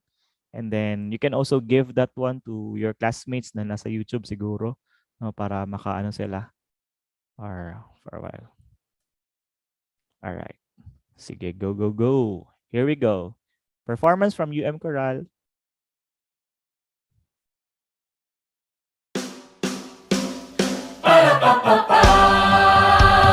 Mom told me not to waste my life. She says, spread your wings, my little butterfly. Don't let what they say keep you up at night. And if they give you shh, then they can walk on by. My feet can't touch the ground, and I can't hear a sound. But you just keep on running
So there you have it, guys. Thank you very much for joining our immersion webinar. God bless to you, Sorhai, and Amping Mga Ga. Bye-bye.